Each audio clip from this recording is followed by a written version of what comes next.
Welcome to the Courage Barbell Unlimited podcast with your host, legendary powerlifter and strength athlete, Chad Ikes. For most, the journey of strength starts in the gym, but should inevitably expand through all aspects of life. Join us as we discuss all things strength. Now, here's your host, Chad Ikes.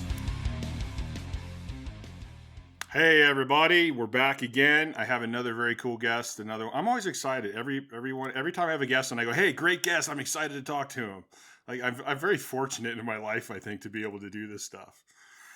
Today we have Nick. Did you just say it? Just say your last name so I don't fuck it up. Tsourounis. We have Nick Tsourounis, who has a huge, long history in powerlifting. He's been you think of a way to be part of powerlifting, he's probably done it at some point or another. Coaching, handling, judging. He's just been around the whole thing. And it's funny because I did look up your numbers in open powerlifting, but something that Vincent DeZenzo said in the last podcast, he's like, the numbers really don't mean that much, especially when you're thinking in terms of legends. The numbers are part of it, but if you're a shitty person, nobody's going to remember you. If you're a good person and you give back to the sport and you help people, that's what people are really going to remember. And for some reason that popped in my head you were a 900-pound squatter, 700-pound bencher, close to 700 deadlift, and a 2,200-pound total. And those are all numbers that were amazing in the day and still good to this day. I was thinking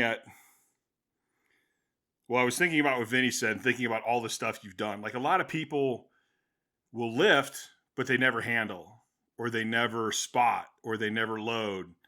And it's I think that's kind of an important part of the journey.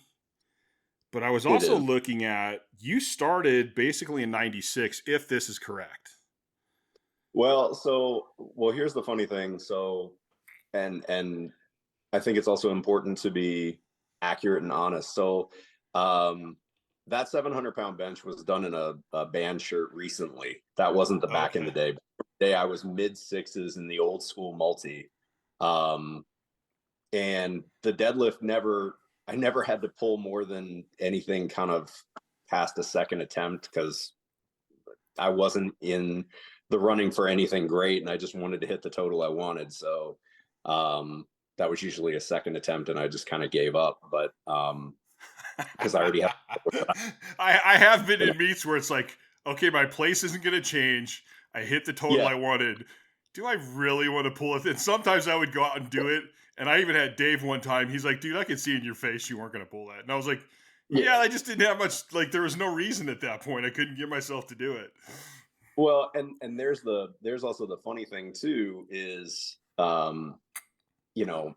you pull what you need for a certain total after benching with as much of an arch and fighting the shirt and your back is already spazzing like crazy and you've already had a multiply suit, compressing you from your tailbone up under the bar, your spine doesn't want to pull a full-blown third attempt deadlift. So don't get greedy. Just take what you want for the total you want. Leave the meat in one piece kind of mentality. So a lot of us, of that time frame, we're just going to pull what we need to for the total we want. If we're not winning anything money wise, or we're not doing it for first place, there's no need to go balls out or anything. I was never a fan of the deadlift, and people ask me why, and I go, it's because there's no fear factor. If I have a heavy squat on my back and I don't get it, it could crush me. Same with the heavy bench. Yeah. I go, if the deadlift gets hard, you just let go of it. You know what? And that's the funny thing too. That was so by the end of the meet, I'm like, yeah, there's no fear factor. I don't have the drive, whatever. Yeah. And especially in some of the meets from, years ago where it was, hey, we're trying to cram 5 flights of equipped guys, you may pull your last deadlift there was one meet I remember I was in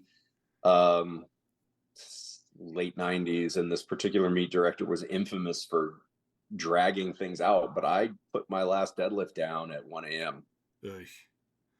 And I mean, depending on how long the meet was, Yeah, it's if really it, you're like, yeah, at that point you're really calculating and going, there's just no point in me doing this right now. yeah, yeah. And so I mean, and beyond that, with open powerlifting, they still don't have quite everything uploaded from uh all the old powerlifting USAs and linked to the appropriate, because I mean, a lot of the old meet results, you just saw your last name. Yeah. There's There was on no mine there's a lot of meats that aren't even in there. Yep, because of that dead spot. From like the smaller level meets where it was just a last name and you don't know who that was. Yeah.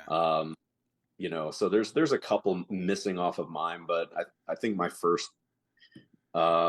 meet was a little bit before that, but yeah, mid 90s. So we're pretty close. The only difference is you were like a teenager when you started. Because Yeah. my first meet was 97 and I was already like 27. Yeah. And so we were about the same time, just about 10 years difference in age. Yeah. And I got the real, I lucked out just as a matter of where I grew up, because I got thrown into some gyms that I had no real business getting thrown into. Because within 2 years after I first started competing, I was going to Chalet's gym and training with all of the savages that train there. And I mean, anybody that's read the old stories or read the stories about Chalet's gym that Marty Gallagher wrote, yeah, that accurate. It's And then interesting how many people I've interviewed and just friends that I have that started powerlifting and were fortunate enough to have some older guys like take them under their wing. And I think that's an interesting, like, what would you say, like, how big of an impact would you say that had on you? I think, I keep picturing this, and every now and then I have a young kid that want to train with us, and I'm like, yeah, cool, but I'm putting you in with the adults.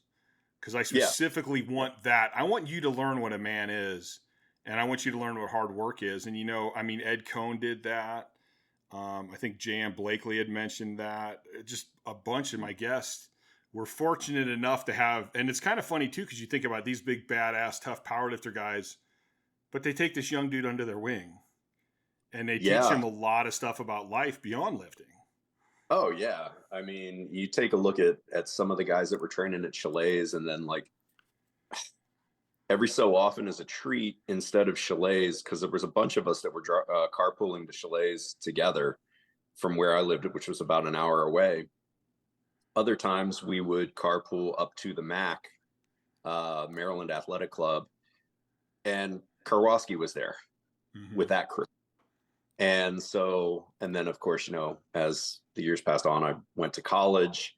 One of the crew that I trained with, Julie Scanlon, ended up, dating Kirk for a long time. And, so Kirk was still there when I was training in college. So it was just, just being around him as an influence too. Yeah. I mean, you take a look at some of these brutally strong guys that are, big and scary and jacked, and no, they gave a damn, man. Mm-hmm. They want to see you do good. So, that's there's so many places we could take this, and this is why I wanted to do the podcast with you. For those that are listening, me and Nick been kind of messaging back and forth, and finally I'm like, that's it, dude. You got to come on the podcast. Like, the shit we talk about is so great. And I know, and lifting is always the springboard, but there's some sort of, human experience that transcends lifting, that lifting is just the manifestation of. Yeah. Or the lifting world is just the manifestation of, because this applies to life in general. Yeah, I really have always associated the two together, and some of the best lessons I learned in life, I was able to transfer into strength. Some of the best lessons I learned in strength, I can transfer into my life, if you just take a little bit of time to think about them. So you really got in. Like, I think I got in at a good time, but I really didn't have anyone around me. So I didn't get to, it took me a few more years to start getting around the higher level guys. But you kind of started in between two eras almost. And you know what? That's the funniest part about it too. I've always said that people that started in the mid 90s were fortunate in the fact that we evolved with the gear, if you're an equipped lifter, because all of us started out in blast shirts and marathon squat suits. I will still defend a marathon squat suit because that material to this day is still crazy. It was so far ahead of its time. Well, the later versions were so far ahead of its time. Somebody from Chalets actually gave me, and I wish I still had it, but it has long since been deceased. But they gave me one of the original Spangian made marathon suits that was like a super thick wrestling singlet. That was absolute trash. And you think about everybody who posted amazing numbers in the early 80s with those suits, and you're just like, oh my God, how did you do this? This is really a glorified singlet. But the marathon material of the mid 90s was really something else and ahead of its time. Yeah, for a single ply material, that shit was tough, man. And you could actually get something out of it if it didn't blow out on you. That was the other risk, because it was so tight and because it was so thin. And I think this is one of the things that I go on and on about is the equipment and the rules and what people think. There's little nuances that a lot of people don't talk about, but back then the equipment, marathon, you think about how thin that material was. Well, especially like the Inzer stuff. Oh yeah, well, the Inzer single ply stuff, the Titan single ply stuff, the Overkill single ply stuff. The marathon stuff was so much thinner because they had a thickness limitation. Yeah. In the rule books, nobody bothers to read the technical rules. They just worry about the rules of performance, and it's like, no, there were specifications that had to be met. And yeah, I mean, it was, I still have the last marathon suit that I ever bought. And I've let lifters of today feel it, and they're like, oh my God, this is, like ridiculously thin compared to what we have now. I mean, some of these compression singlets that the raw lifters are using, way thicker. Yeah, I actually haven't seen many of the raw singlets, but people have been telling me about them, and I have had to wrap people with some of the new knee wraps, and I'm like, oh my God, like they're hard. It's hard to wrap people. They're like this big around. They're huge. Oh yeah. And I'm like, I don't think that I would like that. I haven't put a pair on. I would rather have thinner and stronger. Like I think there's too spongy for me, but I mean, they're using them and they're getting something out of it. So, well, and that was actually, something that we saw over the years too, where the argument wasn't necessarily how thick the wrap was. It's how many revolutions can you get. And if it's too, because then you get into that debate about casting versus rebound. But if you have one that's good enough that you can get enough overlays around the knee, you can actually just build up rebound. It's like, okay, well, it's not going to stop you. Yeah. But you're going to get more out of it. Yeah. And you've got somebody who's either really, really good at wrapping knees or just super strong hands and forearms. You're going to get so much more out of that than the best, casting wrap ever. We had, I remember when metal, at one point, metal had really good wraps, and then they switched, and I hated the new wraps. And like, I would have, Ethan would wrap me, and I'm like, Ethan, what are you doing? Quit being a bitch, man. Wrap me. Come on. And he's like, no, I'm stretching these things as hard as I can. Yeah. And it just, to me, it wasn't hard enough. Like, I want that hard, stiff wrap. That's what I want. And then like, how many times it can go around. I did a podcast. Well, I did a post. I think it was who the hell did the post? Somebody did a post about the coefficients and shit like that. And then I responded to it, and it got tons. Like, everybody was responding to his post. And I went, well, screw that. I'm going to do a fucking podcast on this then. And I really don't have a difference. I really don't care. I just think it's funny that you go, the best lifter is the coefficient lifter. Why is that the best lifter? Yeah. So I went on there and I'm talking about stuff, and I'm like, it's not fair anyway. None of it's fair. Like, somebody who's 5'4" can wear a belt that is from their pelvis to their rib cage. Why can't I wear a belt that's that thick? And then their knee wraps go around like 150 times. Mine go around 12. Like, how's that fair? Yeah. I mean, there was plenty of times where, I'm wrapping people because I've, like you said, I've pretty much been involved in the sport in so many different capacities over the years. And a lot of it has been handling other people at meets. And like, I'm sitting here and they'll hand me a pair of wraps and I'm like, you're not going to get anything out of this. Cause it's too much. It's too stiff. It's like, if the wrap is, it's kind of like what we used to say about bench shirts. If the shirt's stronger than you are, then there's going to be a problem. Mm-hmm. If the wrap's stronger than you are, there's going to be a problem. Mm-hmm. Or conversely, I've seen other people, if the wrap is stronger than your handler, there's going to be a problem because your handler's not going to be able to do a good job wrapping you. Because their hands are not strong enough to actually get the material to kind of break and stretch apart. Right. I've actually never heard anyone say that, but that's to my brain, that's always been something that I just kind of knew, but it's probably something that needs to be said and talked about. Because I think a lot of people, especially, and again, I think this is maybe a generational thing or a time thing. I think guys were more technical back in the day. We had to be. Like, understanding the gear, understanding the belt, understanding the wraps. Like, it seems like we put a lot more time into, even when it comes to exercises, we put a lot more time into understanding, wait a minute, what does this exercise do? Do I have the mind-muscle connection? Is it actually working what I want? And so now it's like, guys are like, this is the new wrap, I want to wear it. And I'm like, well, do you know how it works? Do you know how to wear it? Who's wrapping you? How are they going to wrap you? Because you can wrap multiple different ways, as you know. So, and it's like they just want to do it instead of actually learning about it. So it's funny that you bring that up.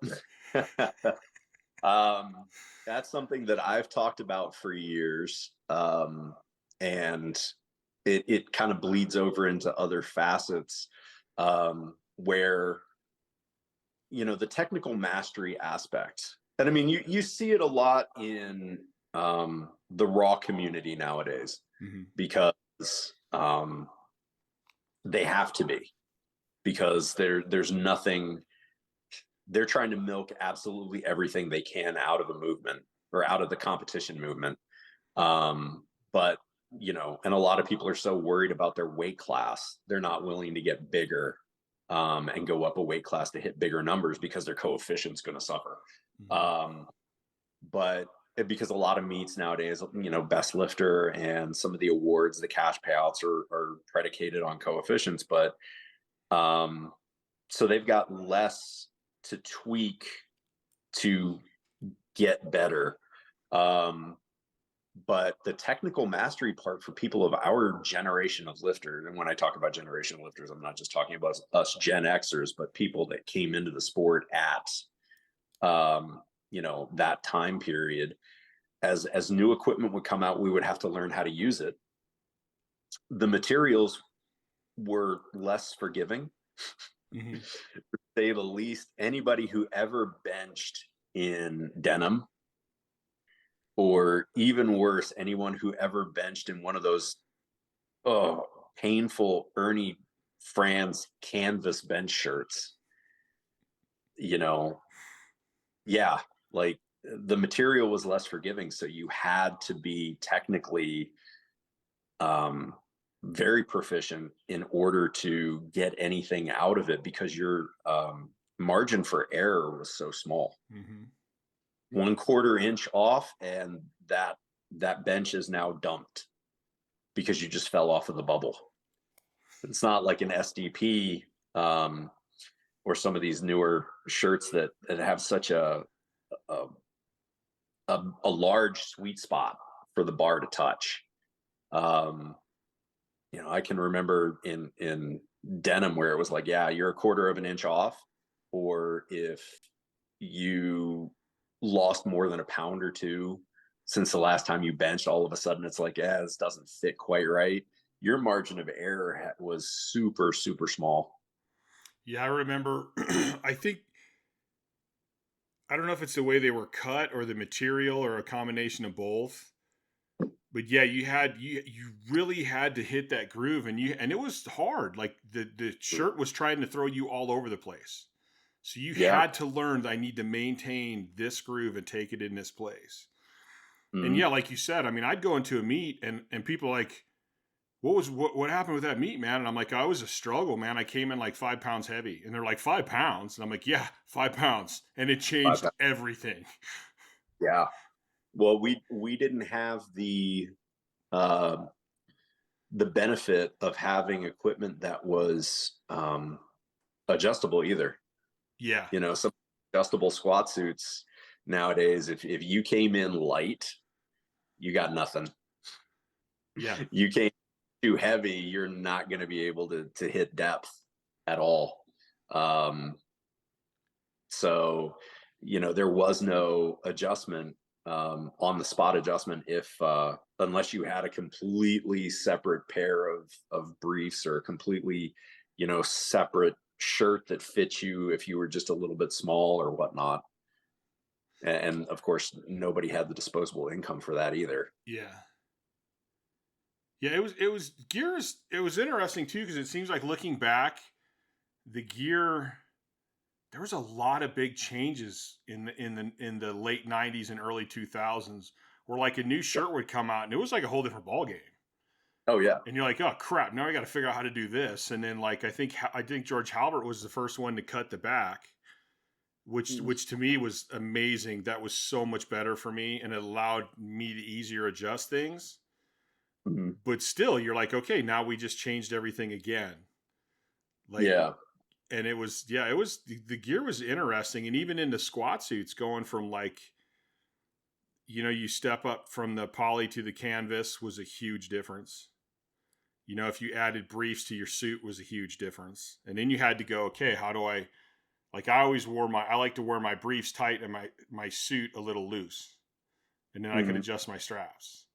But like there was all these different things that kept changing. It seemed like where you never had like years and years and years to try to master one thing because something new came out. Well, and that depends on the approach, because I knew, and I think this was a mentality that may have only survived or been a thing in certain circles, but actual strength was paramount to certain people that I trained with. Mm-hmm. And when new equipment would come out, it was always, well, are you strong enough to handle it? And do you want your numbers to jump because you got a better shirt, or do you want it or suit, or do you want it to be because you actually got stronger? So, and especially if you were tracking methodically your training, because if you're constantly changing equipment, how do you know your training's working? People can go out and buy themselves a 50-pound PR squat nowadays. And we could do that for ourselves back in the day too, but just by getting the newest suit or the newest briefs or whatever. But if you're really interested in and I'm not even going to call it the science of training, because there's a lot of science of it, but the art, because there's so much is subjective. It's hard to call it a science, because if you can arrive at the same destination in several different ways, or if the same methods produce differential results in different populations, it's hard to call it a science because it's not exact. There's too many variables. And even when you adjust for as many of them as you can, it still produces differential outcomes. Well, yeah, I mean, So, you would have the guy that you're like, dude, this dude's weaker than shit raw, and he'd put on a shirt and go crazy, and you're like, oh what the yeah, shit? And then you'd see somebody who was strong as shit with or without his shirt. oh yeah, oh yeah. And I know, because I know with like, I was sponsored by Metal for most of my bigger years. Mhm. And, they would come out with like, they came out, I was using one of the old original polys and they came out with the Viking. So Mhm. I got a Viking. I tried the Viking one for a little while and I'm like, it's just not me. Like, I don't like it. Well, I handed it down to my partners. My partners loved it. Yeah, So they would wear Vikings and I'm like, I'm keeping the older one. yeah. And then people are like, why are you wearing the old shirt? I go, because it works better for me. And then a lot of people didn't know this, but I never I customized a couple denims that I actually did had my mom do. But I'm like, Mhm. I would buy stuff off the shelf. That way I knew when it went bad, I could get the exact same thing. Yeah, yeah. And well, you could with metal because the sizing was consistent. Yeah. Towards the later, I mean, well, hell, thinking back on it, you know, certain companies, the sizing was always fluctuated based Mm, off of batch of a material. yeah. I think you know what I'm talking about.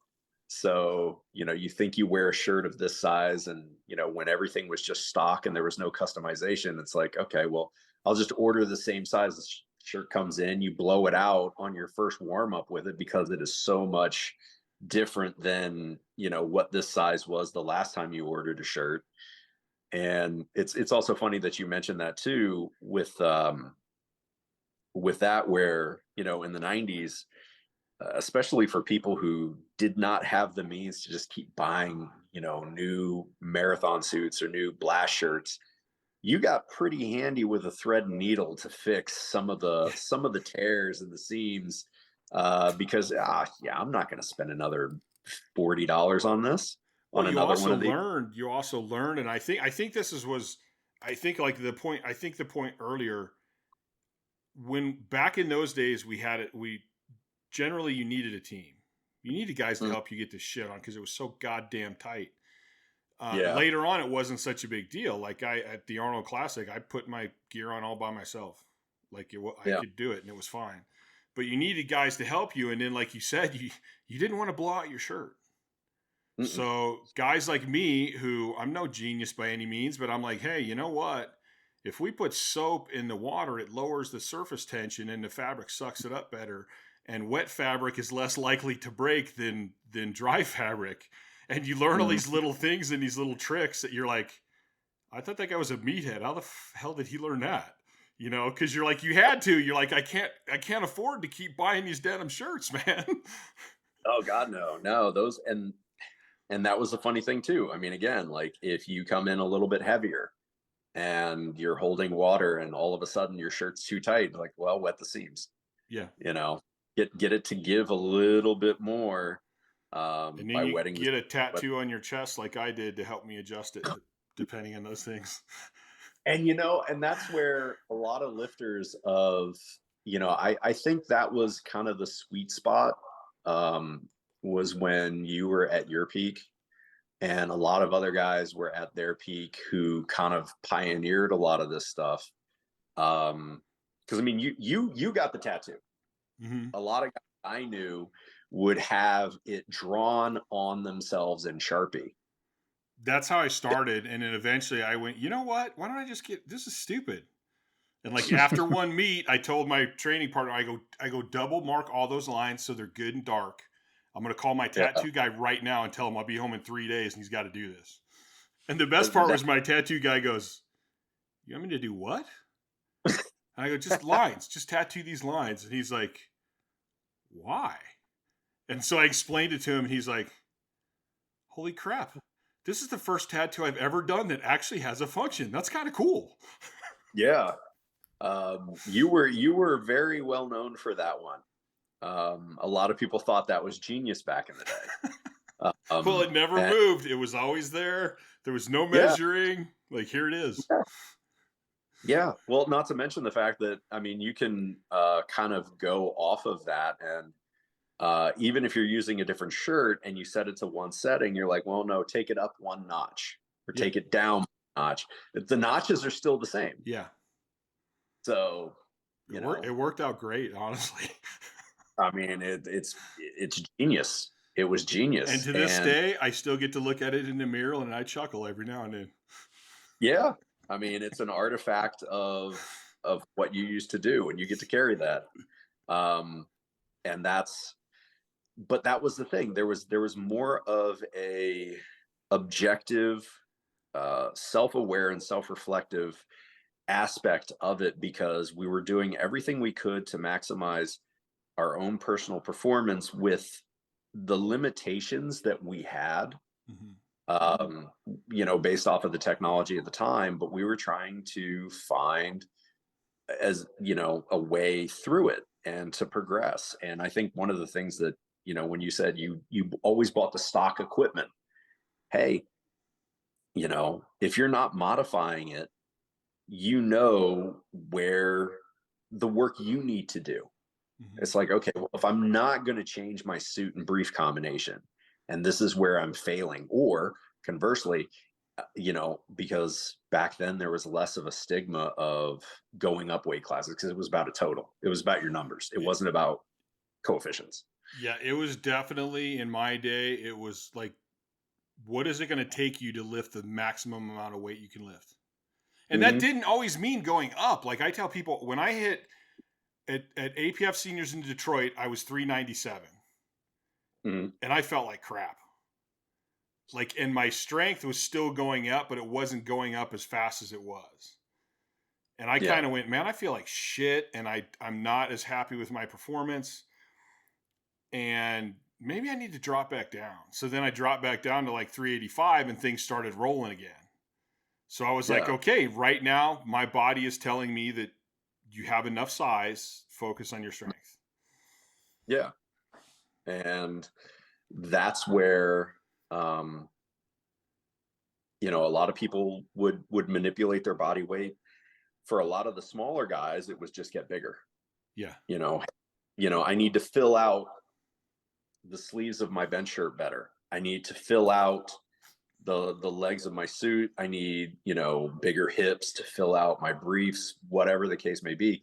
We actually then went back to the drawing board and figured out a way of actually doing the bodybuilding necessary to, increase the performance in the equipment, but also at the same time, it was increasing raw output anyway, because, as you get more posterior chain, as you built bigger triceps, as you built all of these body parts, I mean, you naturally just got stronger.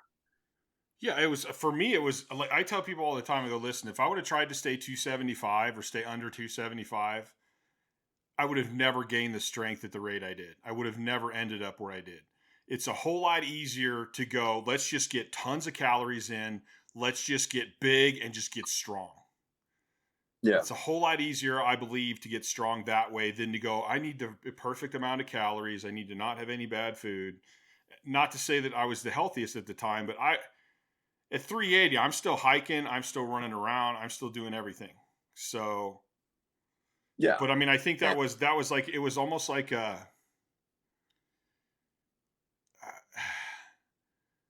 don't know if I want to say sacrifice. It was just like, listen, I want to get strong and I'm going to do what it takes.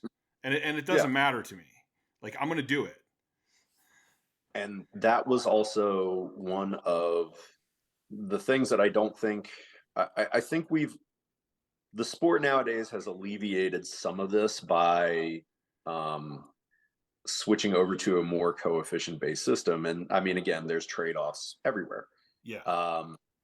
It's the economics of everything, the study of resources and allocations. You can either increase your total at all costs, and it's probably going to have an impact on your health, how good you feel, your athleticism overall. Or if, you're not willing to risk your health, that's a trade-off that you're going to have to make. And it's going to end up, you're never going to hit the numbers you could have hit. Yeah. Had you been willing to make the requisite sacrifices. Yeah. And I think that a lot of people, made sacrifices in both directions. Mm-hmm. My case, I know that because I'm, about your height, and me staying 242 far too long. Should have gone up at, one, if not more weight classes to hit numbers that would have been way better. But I artificially kept my body weight at 242 because, professionally speaking, couldn't do it. Couldn't, being on my feet, running around for, 10, 14, 18 hours per shift, couldn't do it. So here's an interesting story about this. So probably my training partner that had the most potential, if he would have kept with it, and he had other things in life he wanted to do, starting a family and stuff like this. When he's about 6'2" or 6'3". When I first met him, he was like 198 pounds or 196 or something. And when I first introduced him to Dave Tate, he was maybe 210. And Dave looks at him and eyeballs him from top to bottom and top to bottom. And Dave, who sometimes doesn't say much, just looks at him and looks at me and looks at him and goes, "You need to be 330." And then walks away. That's all he said. And then Scott looks at me like, "What the fuck? I need to be that big?" Well, the funny thing is, it turns out he did end up being 330. And he was a delivery driver for Budweiser at 330. Oh, wow. This guy was lifetime drug free, squatted over 1,000 pounds, benched over 700 pounds, and pulled 800 pounds. Wow. But if he would have never been willing to suck it up and start pounding food, he would have never got that big and would have never got that strong. No. And that was, and I think to this day, one of the best things that happened to him was that he kept driving for Budweiser. Because even when he didn't want to do the GPP and he didn't want to do that extra work, he was doing it every day anyway. And that actually kept him in really good shape. And he was he was fast as shit running even at 330. Oh yeah. I mean, if you gain weight in a slow and sustainable fashion, that's not just bloat coming out of whatever pharmacological aid you have going on at the time. The chances of you keeping your athleticism is a little bit better because it's going to be a slower onset. You're going to have time to adapt your GPP, your movement pattern. But at the same time, it's probably going to keep you healthier. Going to be a healthier way to do it. But simultaneously, if you're running around a lot too, and this is where I ran into problems, it's like I would be working these 10, 14 or even longer shifts depending. And it's like, I don't have time to eat. Yeah. So if you don't have time to eat for 14 hours or, you're cramming a snack in your mouth in the bathroom, secondary to using the bathroom, because that's your only downtime for the day. It's like, you're not going to get much in, and you're not really going to be eating enough to get bigger. And as you get bigger and you're doing that same stuff, you're burning more calories. Oh yeah. So you need to be eating even more to maintain it and keep growing. Yeah. And I mean, that would be, cause I mean, just kind of fill in the blanks for everybody that might be going, well, what was this guy doing? At the time I was working, overnights as a pharmacist, still a pharmacist, but at the time I was working overnights at a 24-hour pharmacy, and you're just constantly running around doing stuff. So the opportunity to actually eat minimal, and constantly in motion. So, you may have only moved 12 feet, but you moved it a lot. Oh yeah. I used to wear one of those, things that the original step counters where you put it on your hip, and it, every time you take a step, and it'll translate into how many miles. And it's like every single day, okay, the pharmacy's only so big, but you're doing 2.5, 3 miles. Yeah. in that little span, and you're just constantly just running around in circles. But so, and then you run into that problem. It's like I had gotten into the low 260s a couple times, and it was just like, my feet hurt.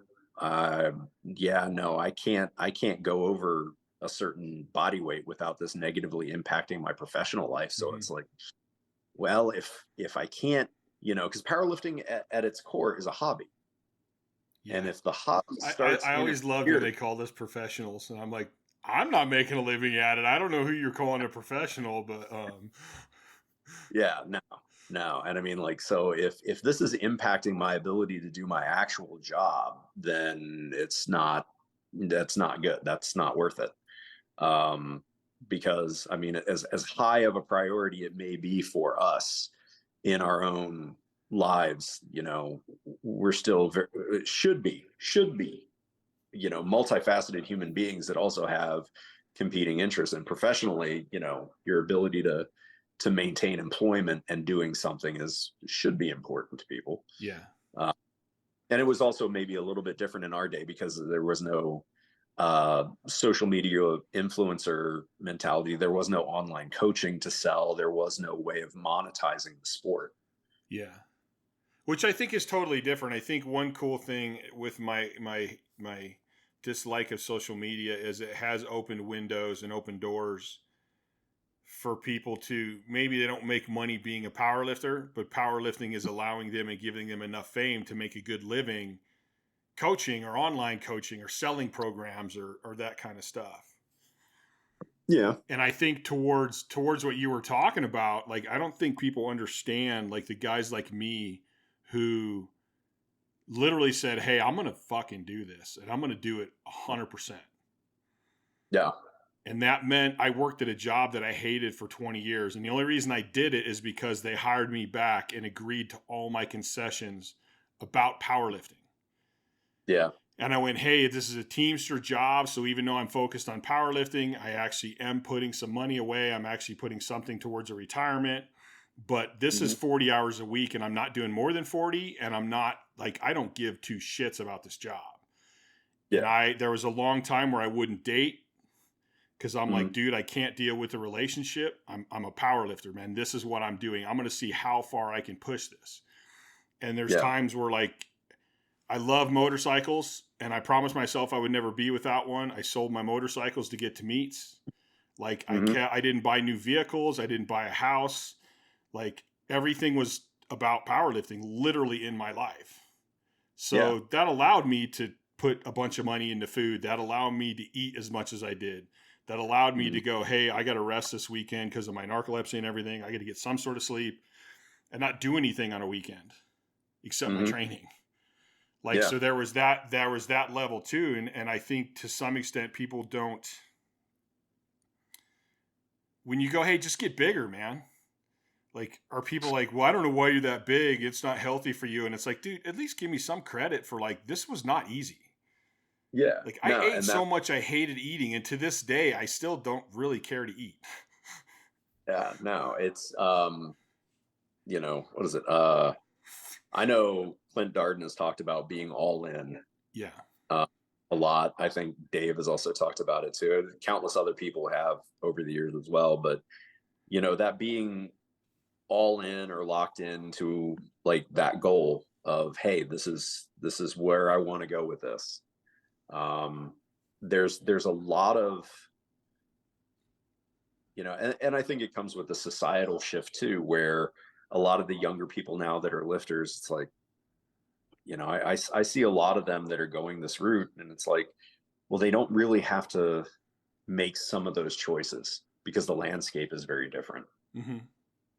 There's ways of doing this where the sport becomes your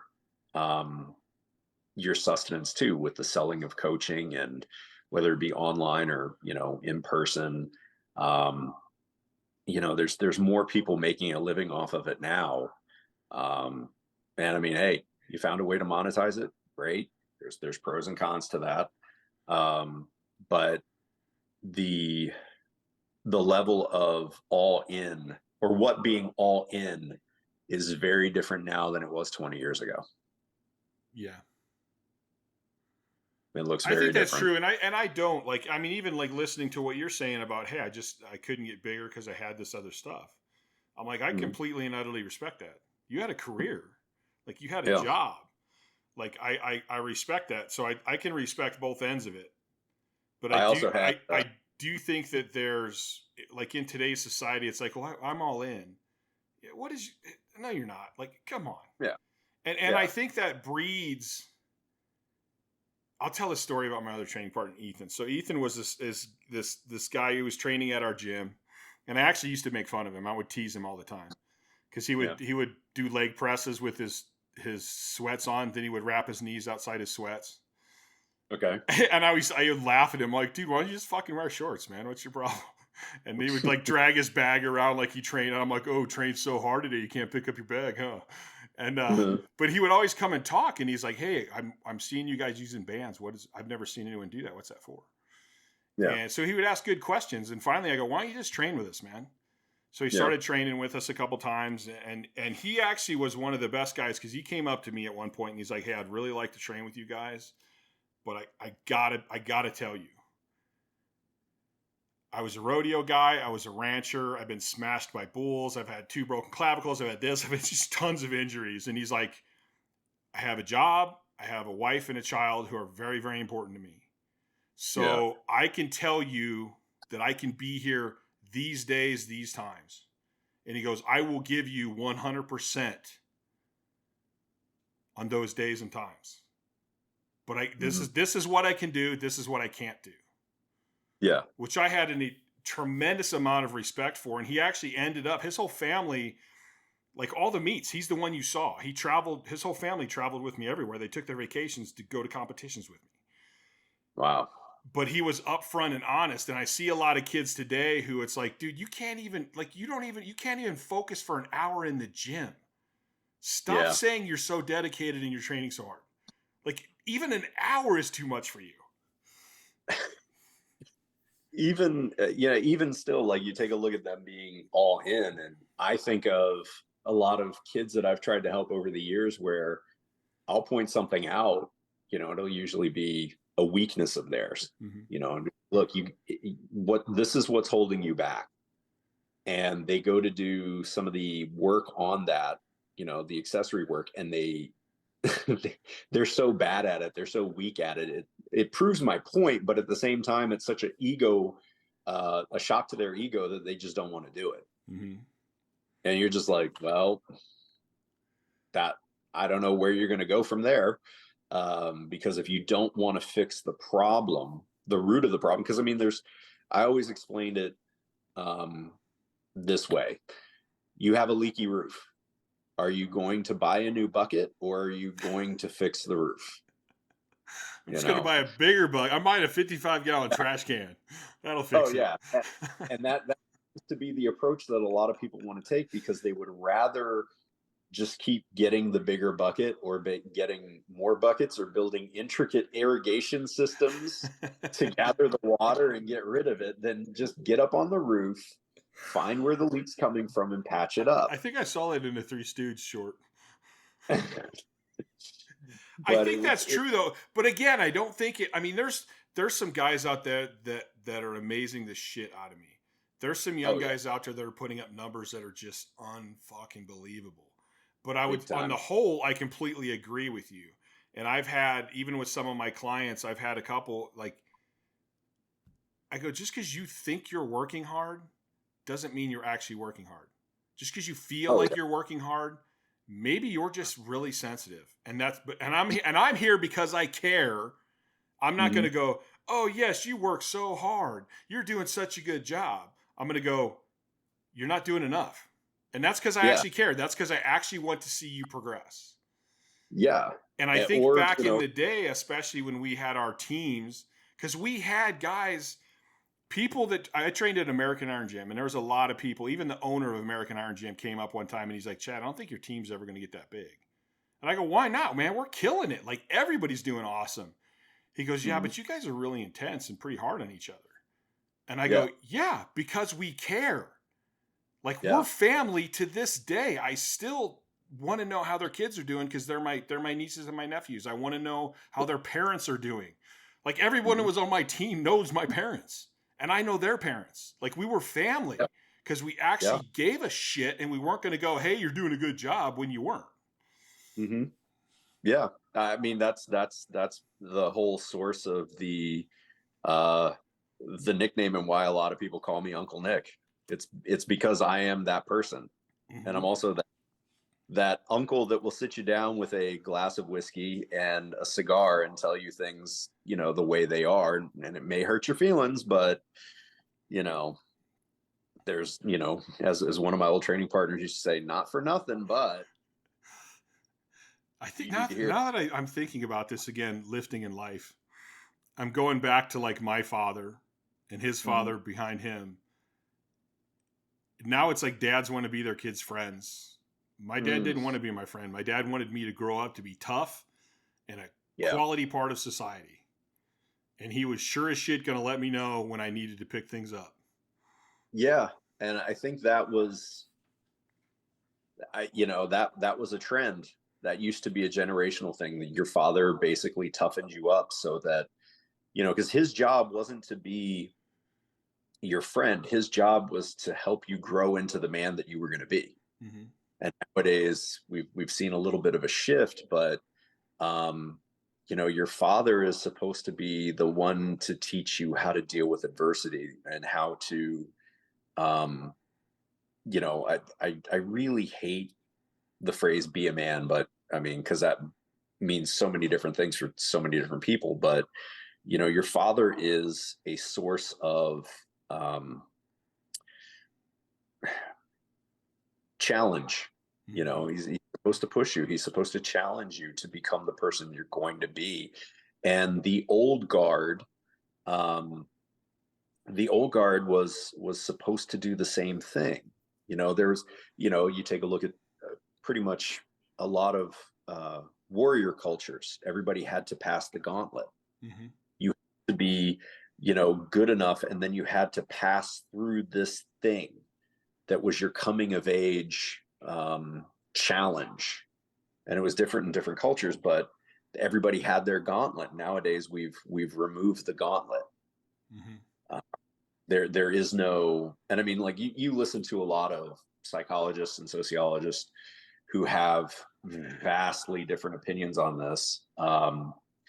But if you don't have that, you're going to try to create your own source of struggle. And I think, that kind of goes off the rails a lot of times. Mm-hmm. But, it's how things are passed down from one generation to another. And that seems to be sorely lacking in the sport nowadays. So you just gave me another thought. One of the things when I do train a young person, say I have a young teenager that's not quite tough. One of the reasons I like to have them come in with one of my team and some adults is that I feel like they kind of start getting a full spectrum.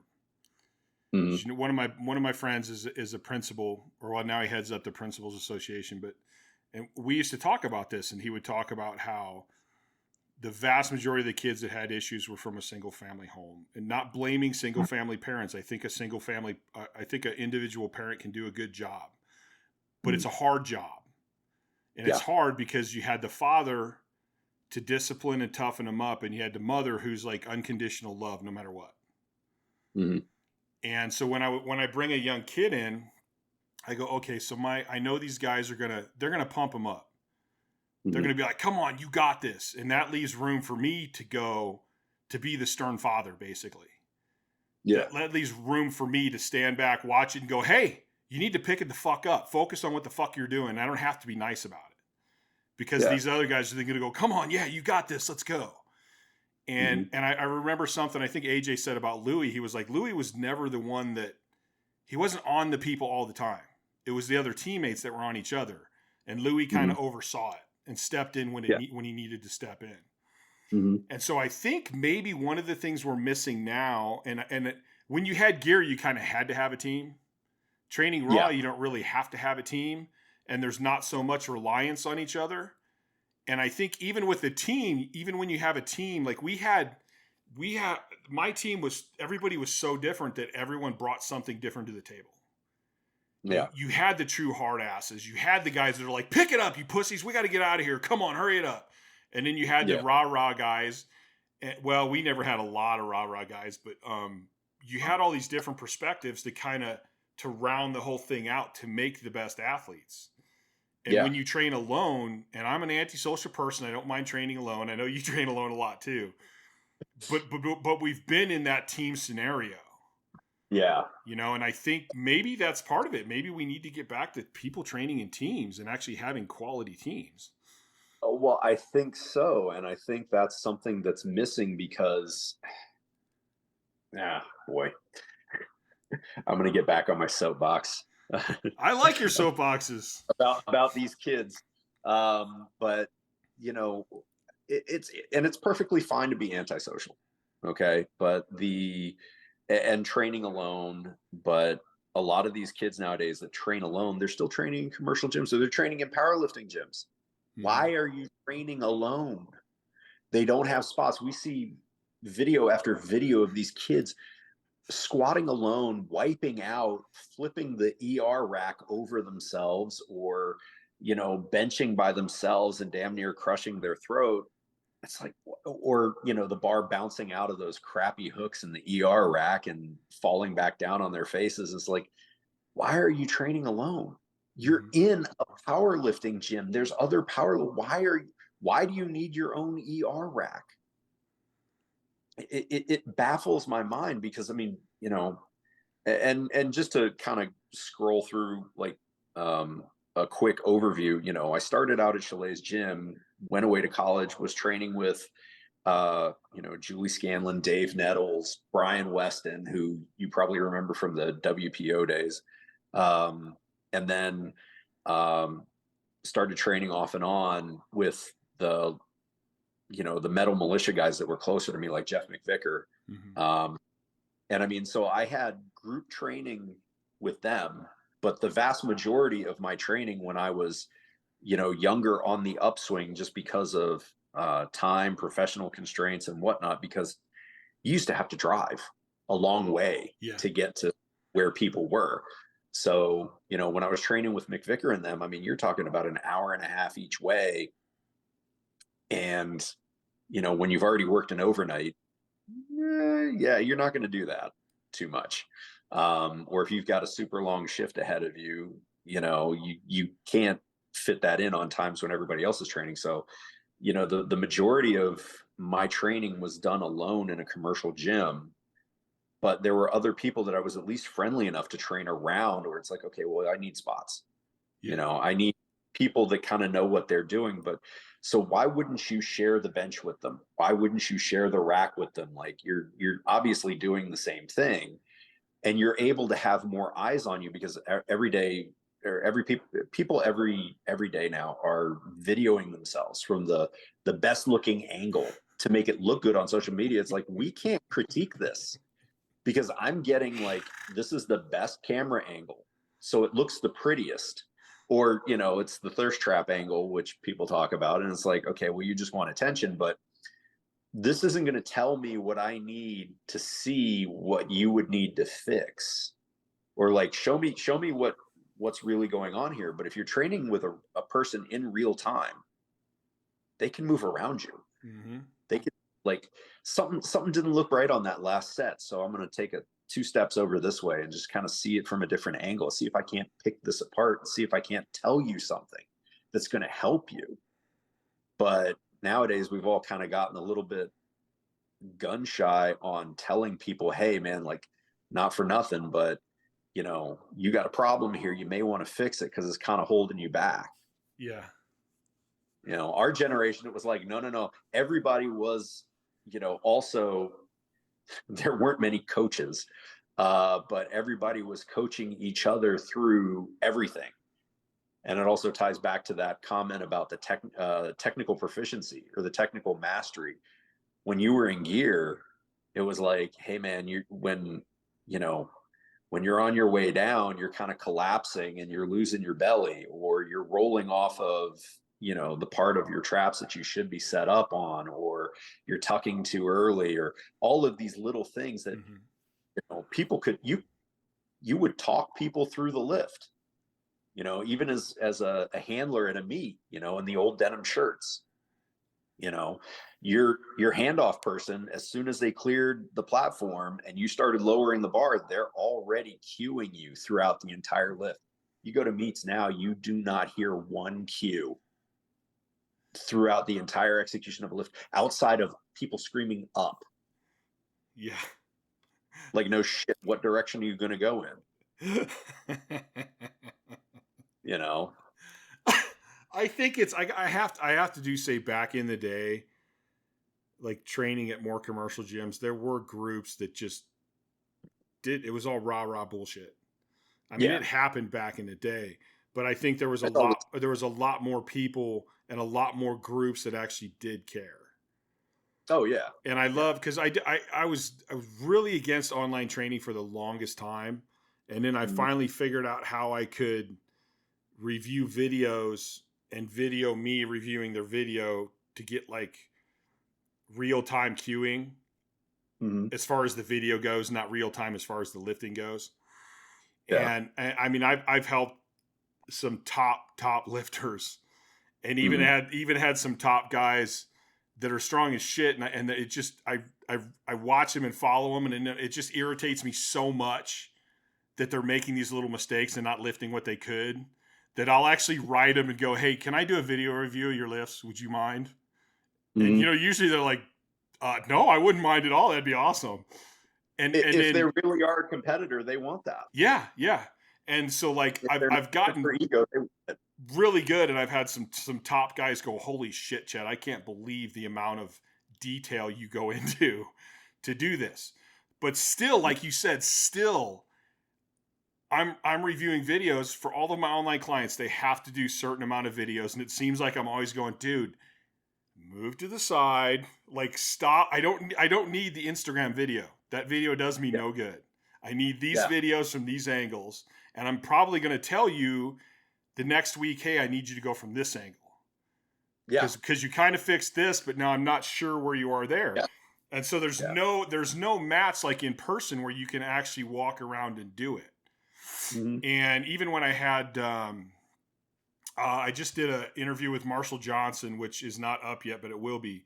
And I was talking to him, and I go, listen, if somebody called me up and say I'm from Georgia, or hey, I'm from South Dakota, how much would it be to online train? I'm going to be like, wait a minute, how close are you to Marshall? Yeah. Because even though I think I'm a really good online coach, I still know the limitations of being an online coach. And I would rather refer you to Marshall, or if you're in Georgia, I would rather refer you to Goggins, because in person they will do better than I can do online. Oh God! Like, because there's just, you have to. Yeah. It's just the way it is. Well, and so like if you can have a team and have people there watching you, it's going to be way fucking different. Now, then again, you have to all be willing to learn and understand. And one of the best things somebody can do to learn is coach other people. Oh yeah. Well, at the same time, if you're going to coach other people and you don't know what you're doing and you're doing it as a learning experiment, there gets to be some ethical issues in charging for that service. But at the same time, I kind of chuckle for two different reasons, because I'm also reflecting back on a lot of lifters that I've helped over the years. I hate the word coach. I really do. I always will be quick to say that, kind of like I'm a mentor first. I'm going to teach you how to coach yourself, because if you take accountability for your own training, we are our own best coaches, because we're the only ones that truly know all of the variables within ourselves and our lives. And nobody else is going to be able to do as good a job as we can if we remain objective and self-aware of what's going on in our day-to-day, and especially with our training. But I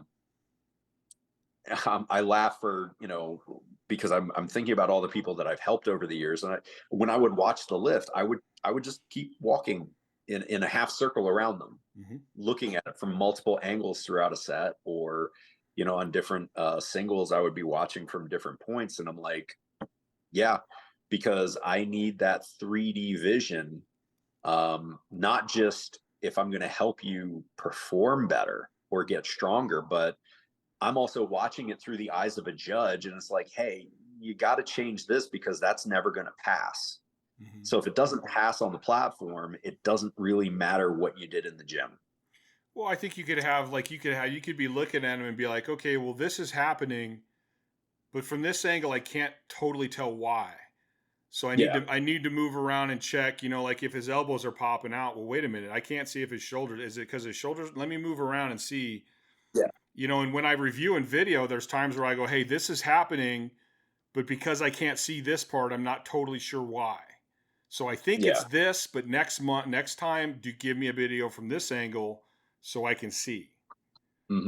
Or, as things change, like you said before, as they get better with one thing, something else is going to shift. Because there's always going to be the weakest link in the chain is constantly going to change. As you get stronger in some areas, or your, proficiencies technically catch up to the new strength in one area, it's going to expose a weakness in another. So, like I think about myself, like for years, I was weak, locking out benches. And then came the metal militia years. And then it's like, all right, well, if I could at least get it 3 inches off of my chest, then I'm golden. Yeah. But I never would have thought that would have been the issue. And it's that continual chasing of the weak link. And that weak link could be technical, it could be nutrition, it could be recovery, but you're always chasing something and fixing it. And as soon as you fix it, something else is going to show its head. Exactly. And that's what, a lot of, like I said, nowadays, a lot of people just want likes on social media. And it's like, they're not chasing the weak link. They are exploiting the strong link. Because I think is actually one of the biggest issues I see nowadays, especially with people that are training conjugate. I see a lot of my friends posting videos, and there's different movements or different ways of doing something that's a builder and a tester, and too many people are constantly using testers repeatedly, expecting it to build. It's never going to be a builder. Like, find something you suck at. Well, yeah, it's the same thing. What's the weak link? Now, what max effort movement is going to fucking hammer that weak link and get it stronger? Or what accessories are going to make that weak link stronger to the point where, that max effort gets better? Yes. Because at the same time, if you keep doing the max effort work that's going to focus on it, I made this mistake in my early conjugate days. I remember picking a max effort exercise because I embraced the whole, okay, well, this is what I suck at. But all of my accessory work was wrong to fix it. Right. And I remember some of that max effort work stayed stagnant for months. And I'm like, what am I doing wrong? Oh, it's all my accessory work is just wrong. So I think that's one of the biggest issues I see with a lot of people nowadays, is like they're constantly using testers. As one of my friends always said, there's a difference between building strength and demonstrating strength. And if you keep demonstrating it, are you actually building anything? Yeah. Like, for example, if you have a mid thoracic weakness that you roll over, and you're like, okay, I'm going to do a safety squat. Good morning. And you keep going up and you fail at the same point, and you fail at the same point. Are you really making it stronger holding the position? No. That's going to happen when you're picking accessory work and you're forcing and holding that position even when you're getting exhausted. That's what's going to make it stronger. Yeah. And of course, the other reason, going back to laughing when you were talking about Marshall and then mentioning Goggins, it just reminded me of the day I met you in Vegas at the Olympia, and we were all sitting at a buffet table together. Oh, that was a great I actually made Marshall tell this. Was that the deadlift when I ruined Marshall's deadlift? After the deadlift. At the end, I'm like, you can't get off this podcast without telling the story. But when we went out with Vinny, and was Vinny at that? Was that the one with Vinny? No, Vinny wasn't there. That was God. This was the day. Rob Yeah, Leondo what I'm story. gonna say. Yeah, the Rob Leondo story. It's like Rob took some swing at something, because the Olympia is all single ply. And so you're talking, it's like, so who's this Rob Loyando guy? And the person you said it to is me. Yeah, I'm Rob Loyando. It was so fun. I got to get him on here because that story was funny. That was a cool ass night though. Like if you stop back and think of the people that were at that table. Oh my God. That was, and we were there for a long fucking time. It seemed like, dude, they kicked us out. They kicked us out of the buffet. Yeah, I do remember coming up and asking us. Yeah. I mean, there was, dude, Ryan Kidd, man, there was just so many people. There were so many big name people all sitting there. Huge people too. Dude, oh God, yeah. Like I'm surprised they had enough food for us, because it was you, me, Marshall and Kathy, Jeff Frank, Mike Greeno, Lance Ross, Steve Goggins, Loyando, Cartwright. That's just our end of the table that I remember. Yeah. Off the top of my head. But I also remember, like, it was, we were there. Night. I remember when we paid, they're like, there's a 2-hour time limit. 4 hours later, they came to kick us out. Like, look, we're closing the restaurant down. It's like, we stayed at a buffet for 4 hours. And occasionally we would all go back up for like another dessert or another cup of coffee or something. But we were mostly done eating. We were just talking and telling stories. Those are the best times. Those are some of my favorite times from powerlifting. Like over, and I think that's kind of where when like Vincent was saying, it's not really about the numbers. Like the numbers are important, but there's this point past that, the connections you make, the people you hung out with, the impact you had on people. And like, I mean, I'm weird because I am antisocial and I spend a lot of time alone. But there's a lot of people that if they called me, what do you need, man? What can I do? Yeah. You know? Well, one of the guys that I used to train with a lot was, ex special forces. And he said, like, powerlifting is kind of a lot like being in a unit, because we have each other's ass and we basically are putting our hands in our lives in each other's hands, multiple times a week, in that regard. So he's like, you have that cohort thing where, you've had your life in this person's hands and vice versa. So there's always going to be a bond over that. Yeah. So no matter how much time passes, that baseline level of brotherhood and respect remains. And, that shared experience. And it's like so many other things, but kind of unlike so many other things too, because really you're putting your safety and well-being in the hands of the people that you're training with, and vice versa. And it just adds that level, because I mean, you can be classmates with somebody, but that level of care is not quite there. Yeah. And if you have a true team, just that wanting them to succeed, and that person knowing how bad you want them to succeed, like that's kind of a big deal. I mean, you spend a lot of time together, you spend a lot of effort together, and it wasn't to make money. That's for damn sure. Like, no, it was just a pure, true passion for what you love. Yeah, and back then, I mean, there definitely wasn't any financial gain in there, because it cost us all something. Nobody was walking away with any money. Yeah. Even when you did win money, you're like, hey, that almost paid for the trip. I know, right? Especially if it was one of those things where it involved like flying in and 3 or 4 days in a hotel and 3 or 4 days of food. Or I had at the time, it was a really good contract with Muscle Milk. And still at the end of the year, I spent way more. Yeah. Because even if I did get a good sponsor, I'm like, well, I want to, because Ethan and Carla took some trips that they paid for to come help me. Mm-hmm. If I made any money, I'm like, I'm paying for their airline. I'm paying for the room, like whatever I can do. And so by the time you're done, you're like, all right, well, I didn't make no money, but at least I broke even. Yeah. Yeah. Yeah. Or even if you didn't break even, it's like, hey, I'm only out a couple $100 when I should be out a couple grand. Yeah. And that was back when I also laugh, because kids nowadays will consider anything a sponsorship. And I'm like, you don't have a sponsorship. You have a discount code.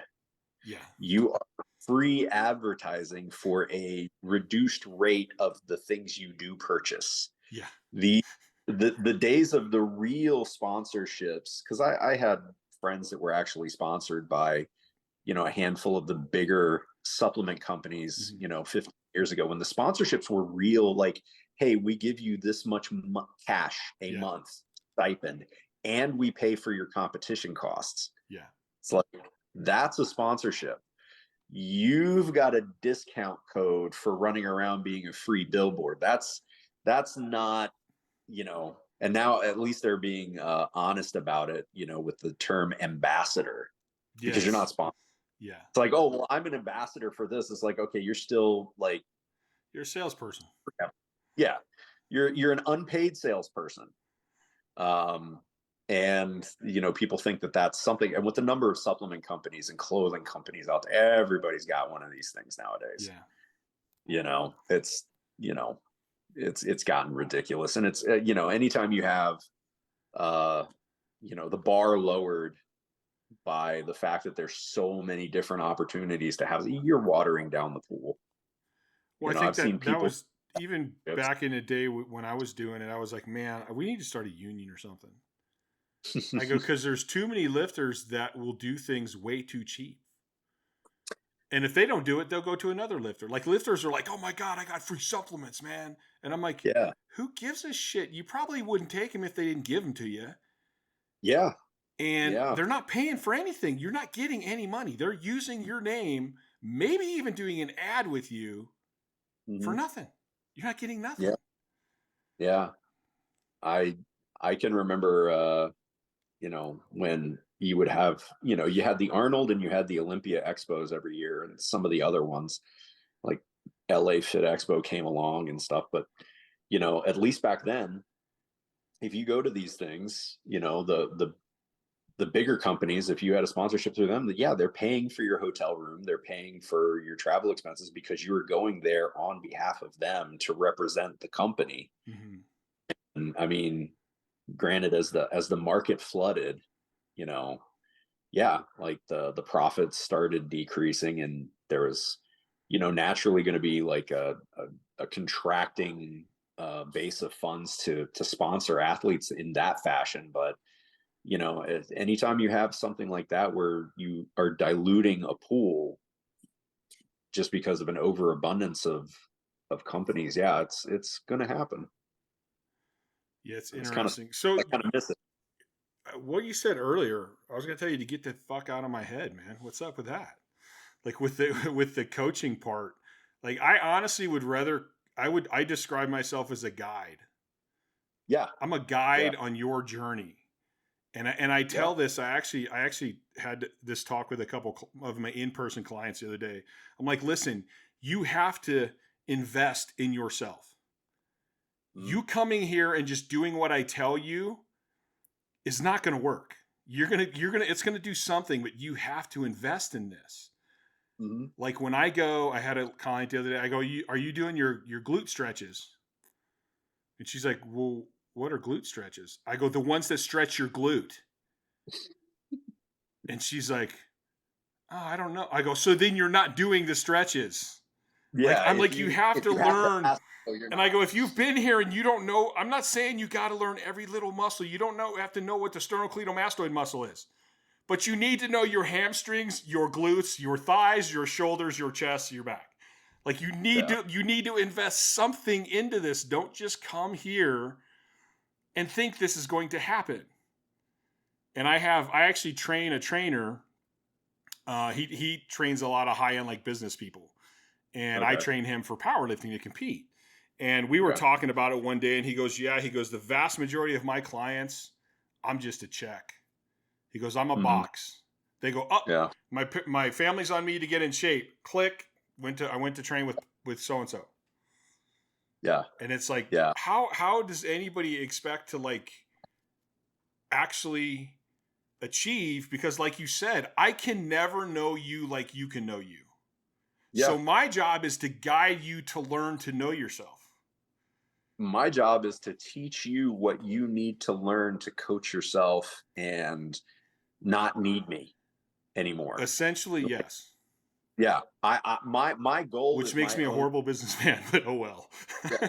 Yeah. My goal is my own obsolescence. And not to mention the fact that because I make absolutely no money from the sport whatsoever, because any of the lifters that and they'll say I coach them, and I'm like, no, any of the lifters I have mentored, I have never charged. Yeah. I never charged anybody for meet handling. I have, anytime I've gone to a meet to um, handle somebody, if it involved traveling, it's been on my own dime, except for one person who said they'd feel so guilty if like I flew across the country to help them, like they wouldn't be able to sleep at night. So I begrudgingly agreed to that.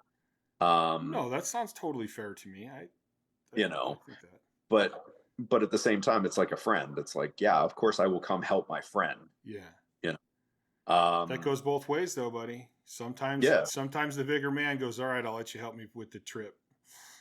yeah, yeah. Well, you know, I begrudgingly, yeah, agreed. But you know, a lot of times, and I mean, as everything shifted, because nowadays there's a huge push for, I guess maybe the last 8 years, maybe, you know, 8 9 years, they've been pushing for, you know, the meet directors to be paying their judges.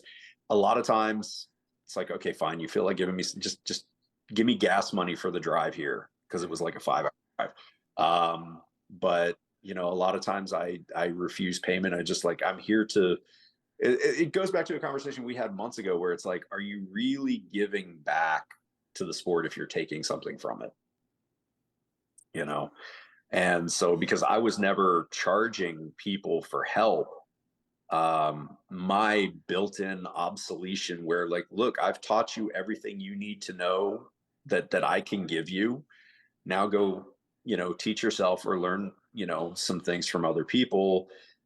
It was my goal to do that as effectively as possible, because yeah, I want you to do better than I did, which is also something we've talked about in the past. Mm-hmm. But it's also no, you know, no hard feelings, because you're pursuing your path. I've done everything I can to help you, so you keep doing that. But I'm not going to hold on to somebody just as a source of revenue Yeah. either. You know, because that's where it's for me. I'm kind they of want on me to the do their thinking for them. Like, no, I'm not going to do that. yeah. I'm kind of on the opposite end of that because I do now make my living through coaching. But at the same point, I fully believe that you can't just go and have someone tell you. I've never met a top athlete who just goes and does what a person tells them. There's Yeah. probably a few out there somewhere, but like you do need to be invested in it. And ideally, even the people I coach, like if you spend enough time with me, you should be able to go coach someone else. Yeah. And like, if Yeah. you no longer want to work with me, that's fine. If you want to work with me, I'll work with you the rest of your life. Mm-hmm. But I'm a guide.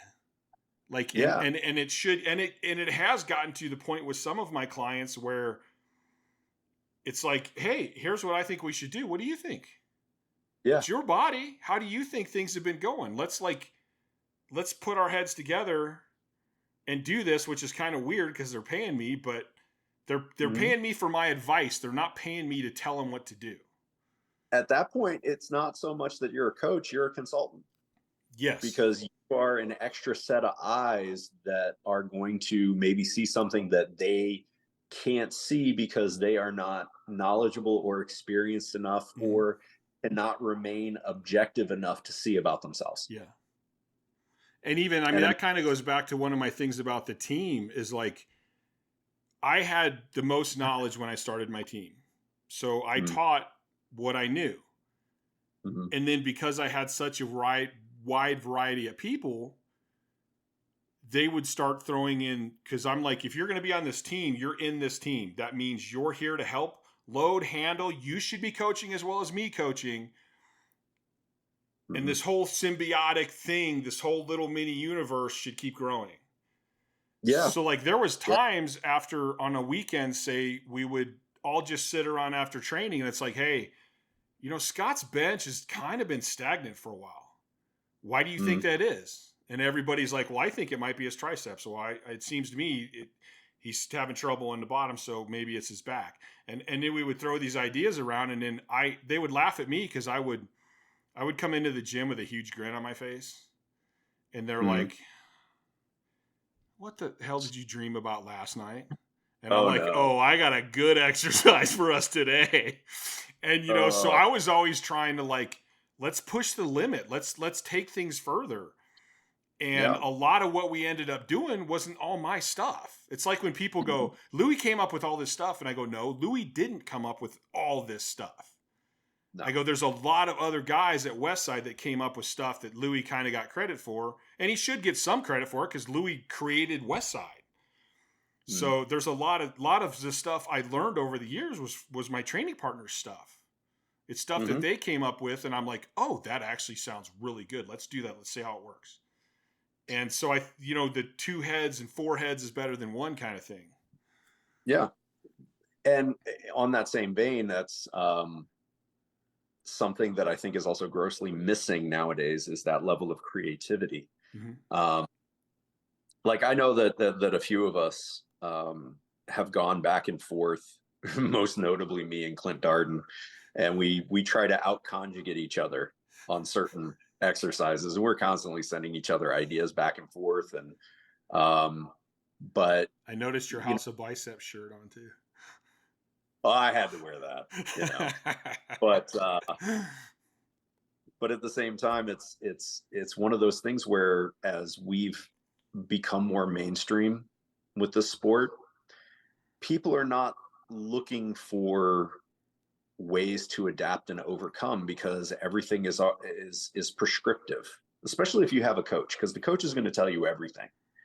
And one of the things that I do miss about the sport is that late 90s into the demise of the original WPO years, where you saw conjugate really taking a sharp upswing. But I think some of the best creativity was coming from small commercial gyms, people training conjugate alone, where they had to figure out a way to implement it without the same equipment that a gym like Westside had. And you would look at some of these setups that people would create or concoct with whatever they had available, and you're just like, wow, this is how you do that? And you're like, that's cool. That's ingenuity right there. That was, I have a problem. I need to fix it. I can't do it the way everybody else does. I need to make alterations so that I can effectively implement this, but it's not going to look right. But as long as I get the same end result, it doesn't matter. I completely agree. But first, I want to know if anyone caught the fact of a pharmacist saying prescriptive. Totally caught that. I think like one of the greatest things. I grew up training in my basement by myself. Same. I had books to read, and I'm like, okay, I don't have this equipment. How can I do this somehow? How can I get an exercise that's going to work these muscles?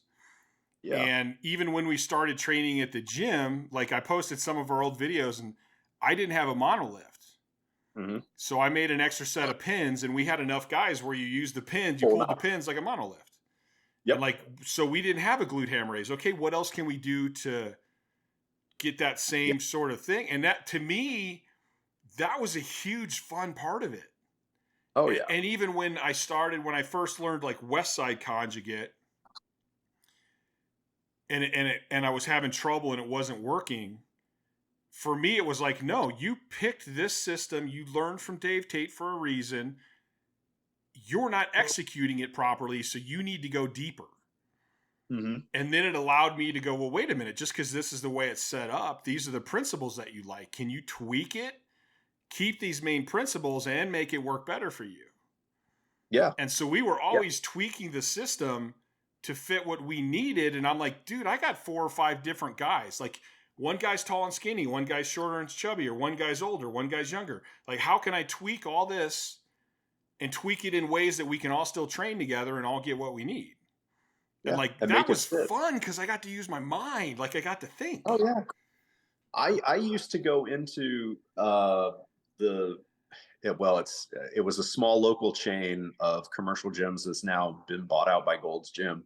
And I used to go in there and I used to think like, okay, well, this is what I need to do. How can I construct something with the very limited equipment I have to make this work?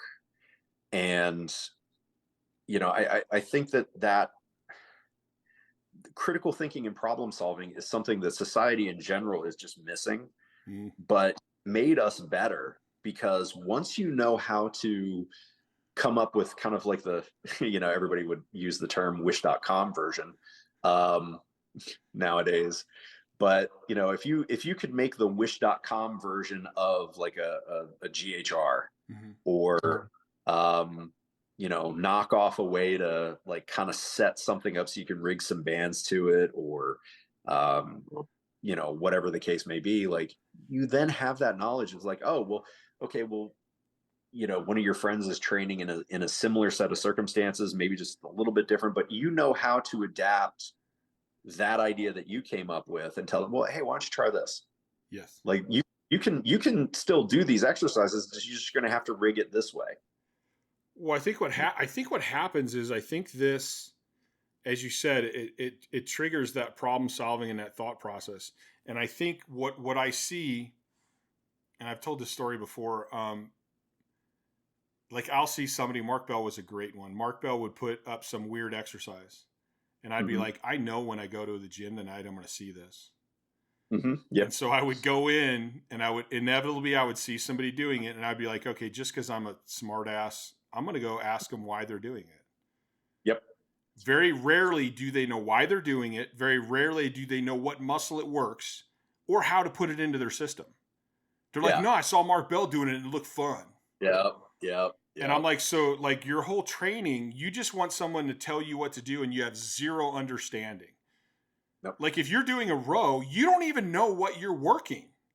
All you're doing is mimicking a video you saw. And you're not even doing that very well. No. And I think that's how are you ever going to truly get strong? How are you ever going to understand your weakest link if you can't figure out those simple things? If they continually train alone, they never will, because nobody's ever going to have that come to Jesus moment with them. And, it kind of, you go back to it. Like one of the guys who was a major influence on me training wise was Kirk. And Kirk was, he was very blunt. So if you saw somebody doing something dumb, I'm not going to say a 45-pound plate was thrown at you like the Power Unlimited documentary suggests. Maybe not a 45-pound plate. I've seen other things go flying in the gym, but which that man was startlingly strong in very, very strange ways, which is something that powerlifters used to be concerned with, was just strength in all facets. But he would use the tactic of kind of making fun of you, and then when he was done having his laugh, he's like, look, this is how you fix it. But it was like, that bullying to kind of, or the mockery to kind of make you go, all right, yeah, this kind of does suck. And once you kind of accepted that, it's like, okay. And then he would tell you how to fix it. Yeah. And then he would spend months every time he saw you telling you, hey, like, let me see it. Show it. Is it getting better? Like there was at least the follow-up care, like, hey, are you getting better? And I mean, a lot of lifters used to have that approach. Other people had different approaches of getting your attention. Another one that I knew was like, that's good, but if you want to squat an extra 50 pounds without having to get any stronger at all, just by fixing these technical things, like, are you interested? It's like, well, who wouldn't be? However you get the buy-in. But a lot of these kids nowadays, they want the prescriptive method. They want somebody to do all the thinking for them. But because they're not in your body, they don't live your everyday life, they're never going to be as effective as what you can be with yourself if you learn enough to do it. And I think one of the other things too, with going back to, our kind of heyday, if you will, when we were younger, and figuring all this stuff out was, I mean, we did have magazines, we Mhm. had that. We had to take the written word and figure out how to implement it. And that was huge because there was no, I mean, there was very limited resources on the internet. Right. Um, especially in the 90s, there was very limited written resources on the internet. Um, and so we had the muscle magazines, you know, and Powerlifting USA specifically for us. And I mention this to people all the time, and I don't think they realize, if you had one of the original copies of the Westside Barbell Book of Methods, it didn't really flow so well, did it? I It don't was think like, anything Louis wrote ever flowed well. but here's one of the things, and I've been told that my memory is too good for certain people with questionable past to hang out with me. But there was one day I kind of noticed it, and I was like cross-referenced. I was like, this is literally, he just cut and pasted all of his Powerlifting USA articles into kind of, and not even a chronological order, but as best as they would fit into chapters to make sense. Mm-hmm. Literally, like, you're having like everything, like, oh my god, I've read this before. You go back, you find like the Powerlifting USA from June 1999. You're like, oh well, this part is this article, because Louis had the monthly article. Mm-hmm. And a lot were figuring this stuff out as we went, as Louis was figuring it out and writing about it, Right. because he really was, hey man, this is what we're doing at Westside. Like, here it is. Like, this is the new idea. And as the ideas changed, and as the ideas were refined and shifted, that was reflected in the monthly articles. And you could kind of track Westside's progress, or Conjugate's progress as a training system, through those articles. And that's, it's kind of like, if you read the book of methods after having read all of Louis' Powerlifting USA articles, you start noticing, like, oh, I've read this article before, and I remember this part. Okay, so it's just a compilation of all of his Powerlifting USA articles in a way that kind of makes sense if you're following it. But I was mentioning to somebody, I'm like, yeah, I want to write a book. And he's like, dude, you already wrote a book. Just take all your articles and put them in a book. You're done.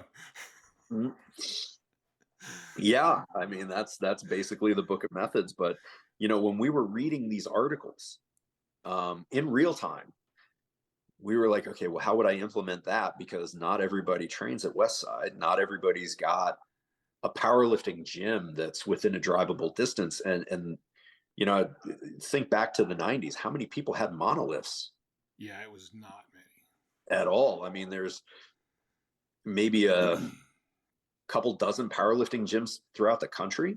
Yeah, I think when I first started, I had met the guys at Diablo Barbell in Concord, which is about 3 hours away. And like, Yeah. luckily, they always wanted to help me, and they're like, "Hey, you ever want to come over and train on our monolift? You can." So it's like, all right, dude. Like, I'm Yeah. coming this weekend because I need to because it's different. If you walk things out and you go to a meet and you want to actually use the monolift, it's fucking different. Oh yeah. Or, and I think and I've also talked about that too, where you take a look at people from that era who were training alone in commercial gyms or training without specialty equipment. Like, some of the problems, because competition equipment was not standardized. Yeah.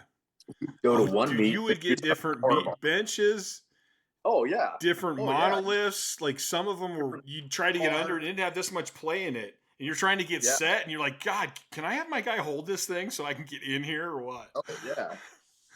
I mean, so the quality of equipment, nothing was standardized. Nothing was, and I mean, the monoliths were designed very differently. And anybody that lifted on one of the original, like the actual company monolift, if you actually squatted out of one of their monoliths, like the hooks, the way the hooks operated, very different. Um, your old squat bars compared to the newer squat bars. And sometimes, like when I was in college, we didn't have squat bars. So we're constantly going from, when I was training with Dave Nettles, it's like we would go to meets and it's like, okay, well, they've got a Passanella squat bar, but we've had a York 45-pound standard power bar.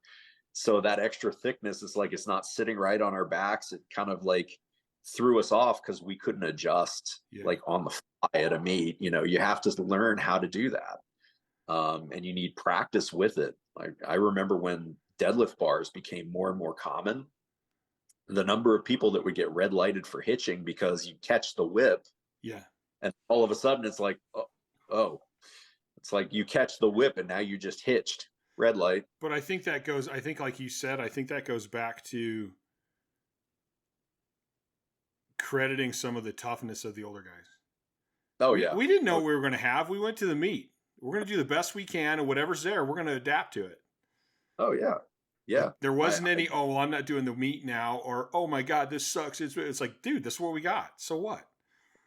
Or they have one monolift on the platform, so you got to warm up walking it out. Then you're going to go try to use the monolift.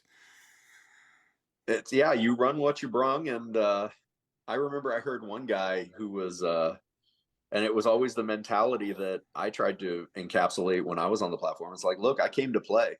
Like I'll figure it out. I'll adapt. Like I'll find a way to get through this. Mm-hmm. Because I mean, you would be training on just a standard power bar. You would be walking your squats out. You show up and it's like monolift and they're swinging the racks and, or you've got a certain type of bench. I remember going to meets where there was one meet where I was helping some friends at. Unfortunately, it was because I got hurt like 3 weeks out, had to pull out of the meet. It was the first year that they brought powerlifting back to the Arnold. After the WPO died. And so that was the first XPC meet. And so many people bombed out because they couldn't adapt to the sponginess of the platform and the squats. So every time you go to pick the weight, you take the weight off of the mono starts coming up out of the floor because the floor was spongy. So nobody was changing their rack heights, and so many people were getting clipped by the hooks and getting thrown everywhere. And then the bench was so spongy the minute you took the hand off, because everybody was taking the hand off and then trying to go and break and start going down, you're still sinking into the pad you hadn't stabilized. Mm-hmm. So it was kind of throwing people's balance points off.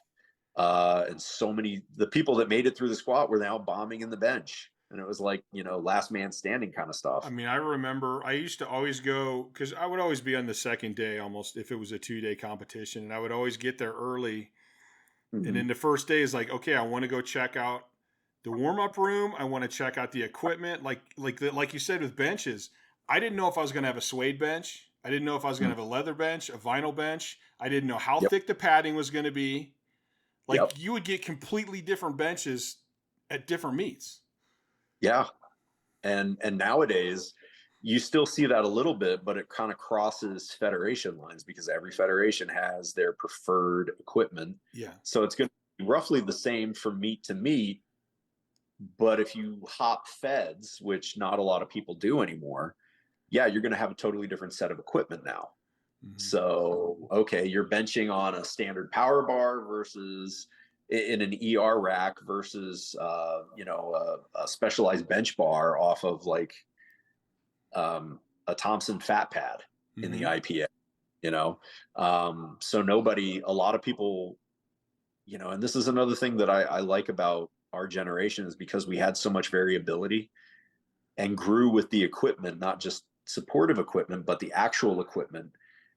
We know all the nuances of pretty much every setup that we're going to encounter. Yeah. So if we're handling a lifter, it's like, hey, look, and I've done this at meets before. I'm like, hey, look, this particular bar is hurting you because of this. Like, just do this instead. Like, and it'll help you get through this because as you're doing this the way you're used to doing it, the equipment's actually negatively impacting you. Mm-hmm. And, we at least have that knowledge base from decades of using different equipment. So, you see some of these kids, they come in and it's like, well, this isn't the the kind of ER walkout type setup that I train on in the gym. And it's like, all of a sudden you read the meet didn't go as planned post Yeah. because, wow, you just couldn't pick the weight and let the rack swing out, or maybe take an adjustment step because you had a monolift, and you don't, like, a monolift is not a complicated piece of machinery. You still have to find your feet. Like, if you need to Yeah. walk out of the monolift, go ahead and walk out, take a step, get your feet right. If you don't know how to pick and go. Do you think that's a mental toughness thing? Oh yeah, like, they totally crumble when something doesn't look the way that it used to, or the fact that they're so dependent upon a particular piece of equipment. Yeah. Like, I know there's one gym not too far from me that a lot of kids that I've helped in the past train at, and it's like the bench pad is worn and crushed down in certain places, so it's like it becomes like doing a decline. Yeah. And everybody hits giant PRs on this one bench, but it's like they go to meets and it's like, I can't figure out what happened. It's like, yeah, you've totally changed the angle and trajectory of the bar because, you've basically worn away, or it's this pad. over padded, and then they're lifting their ass up, and then they go to the meet and they get called on it. Well, that's actually another thing that happens to some of the lifters that train on that bench too, because they're so used to benching on a decline, and it's like, okay, their shoulders are down here, their butt's up here, and then they go to a regular, a bench that, not that case. So they're used to benching like this. So either the number is completely skewed because the angle of trajectory off their chest is different, or their butt pops up. So here's an It's like, interesting concept. Do you ever think about, what if you started right now? ooh, I mean, because like you said, I describe people, I go, listen, I had an Arnold or a Weider or a Frank Zane book, and I had, this is what a bent over row is. And then I had a couple pictures. And then I had to go do a row, and I'm like, okay, I'd go back and go, did I feel the muscles that they said it's supposed to feel? No, I didn't. Okay, then I'm probably not doing it wrong. I'm probably not doing it right. So let me keep playing with it till I can feel that particular muscle that they said I should feel. So like, I had to be like my own scientist, and I had to work through it. Where, like, today I think about this, well, if I got on the internet and I saw a video, would I just mimic the video? Or would I still have said, well, wait a minute, this is what it's supposed to be working? Would I have worked it? And then also, like you said about the progression, should we almost, like, within new lifters, should we almost kind of make them go through a progression similar to what we did? So this is where the mindset that we grew up with is very different. Yes. I think, me being the tail end of Gen X, I think there's a generational difference in our mindsets. That would have very heavily influenced. So, I mean, if I was to do it all over today, do I have the same mindset? Like, we have to really look at the parameters of that question. Do I have the same mindset? Do I have the same life experiences that I had leading up to this point? Is the only thing that's different the accessibility of information, equipment, and the social media factor, or the political climate of the sport itself? Or are we, holding that steady? I mean, there's a lot of other variables that go into it, but if I was to do it all over again, I don't know if I would do any of it. I think a big part of why a lot of our generation ended up in the sport was because it was an underground activity. We were the underground. We were rebelling against something, or we were trying to prove something. I hate to say, a lot of us were emotionally or psychologically damaged, and that's why we decided to torture ourselves in this way. I think there was a lot of, and it's interesting, if you go through the list and you start looking at the athletes, there's a lot of horror stories in our past. Oh yeah. The more of us that actually will sit around and talk about it, we were drawn to the sport because, for those of us that remember the old claymation Christmas cartoons, I used to say the sport is like the island of misfit toys, you know? That's And ironic because I have King Moonracer tattooed on my back, like my version of King Moonracer. oh God. I am the king of the land of misfit toys. Yeah. So, I mean, like that's where that's what the sport was for a lot of us. It's like, instead of, For me, it was just big, manly, tough guys. Like yeah, it was about being tough. It was about how hard can I push myself? Can I do this weight? Can I get under this weight that could crush me? And it's scary, but I love it. but I think there was also something that is, you know, if you do a root cause analysis, there's something that is in there that made that appealing to you. You know, for me, it was getting picked on as much as I did when I was a kid, where it was just like, I was tired of being bullied. I was tired of getting pushed around. It's like, all right, well, simple. Oh yeah, Become that without a big doubt. Like person. you're gonna stop teasing me and calling me the fat kid if I'm big enough to punch you in the face and I knock you in your ass. Yeah. You And then know, I didn't decide this till just recently. I used to say, well, I got into powerlifting to help with sports. I mm, started lifting to help with sports, but I quickly realized that, hey, listen, this is a good way to control my anger issues. mm, And like if I'm angry as shit and I come down here and bench until I flatten myself, all of a yeah. sudden I'm feeling pretty good and calm. Yeah. I And mean, so I think for there's years, I claim I did it to help with sports, but it was other psychological band-aids at that oh yeah. time. Yeah. And I mean, you take a look at a lot of us, um, who did it to just cope with other, you know, childhood traumas or other, you know, issues. It was a band-aid, and we became so dependent on it that maybe that's why we got so heavily invested in it. Mm-hmm. uh, you know, or there was something about it that just spoke to our personality, where um you know, it became such a singular focus for so many. But um a lot of a lot of it, that why else would anybody choose to do something like this? Why would you I literally do don't something to kill bec- you 7 times a week? because I love it.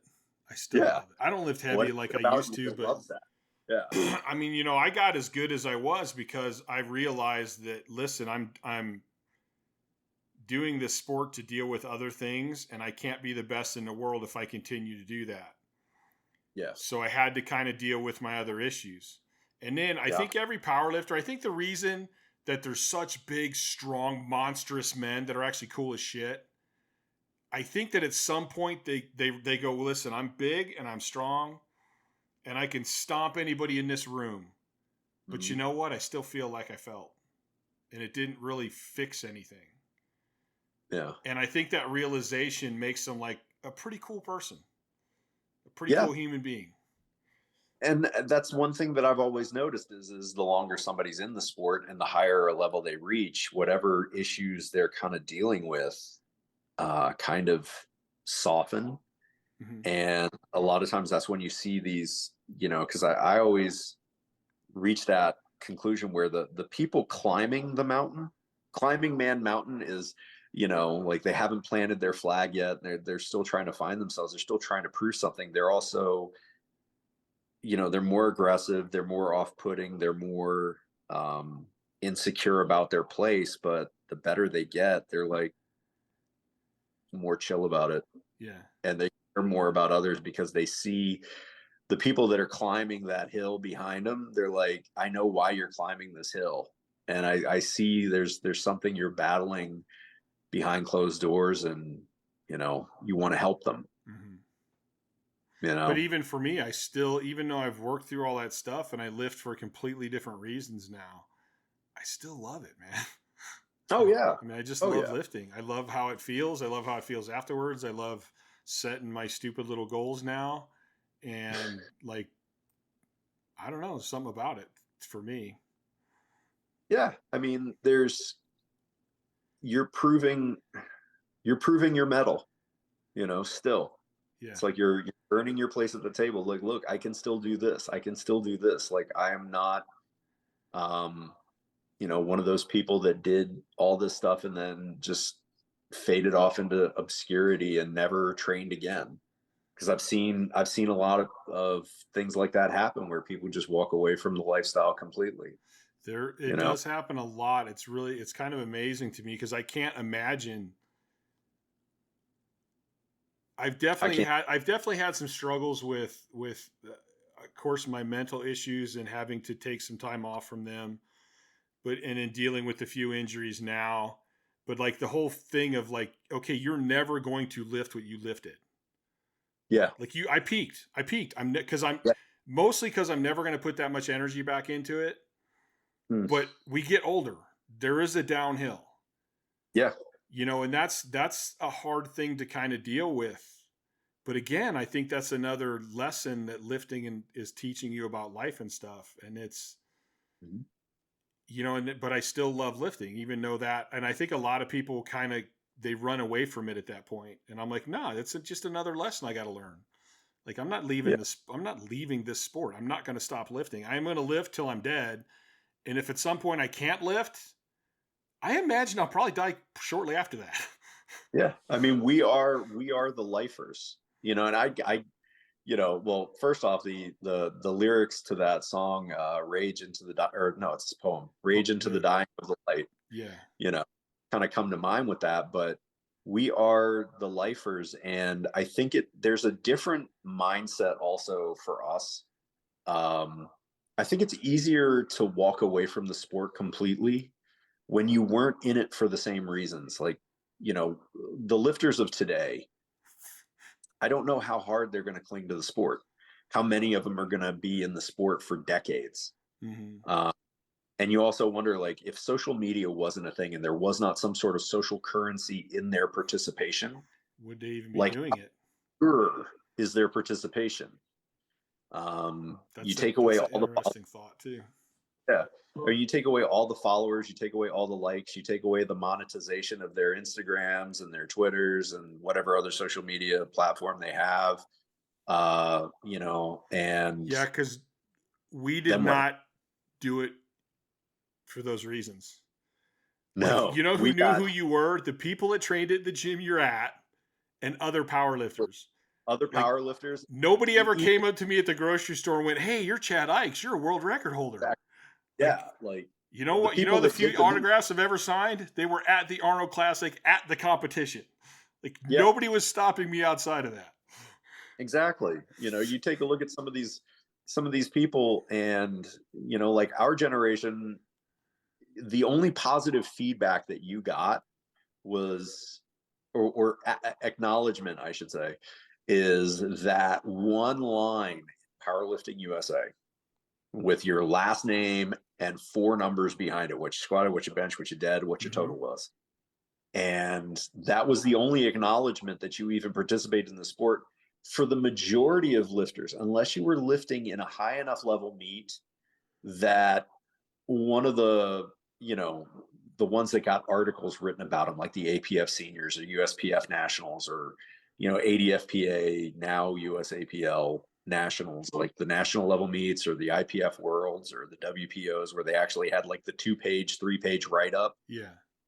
And you did something worth being mentioned in that article, like Herb Glossbrenner used to write. And it's like, either you did something really impressive, or Herb was going to completely lambaste you for getting a high squat passed, or what he felt was a high squat.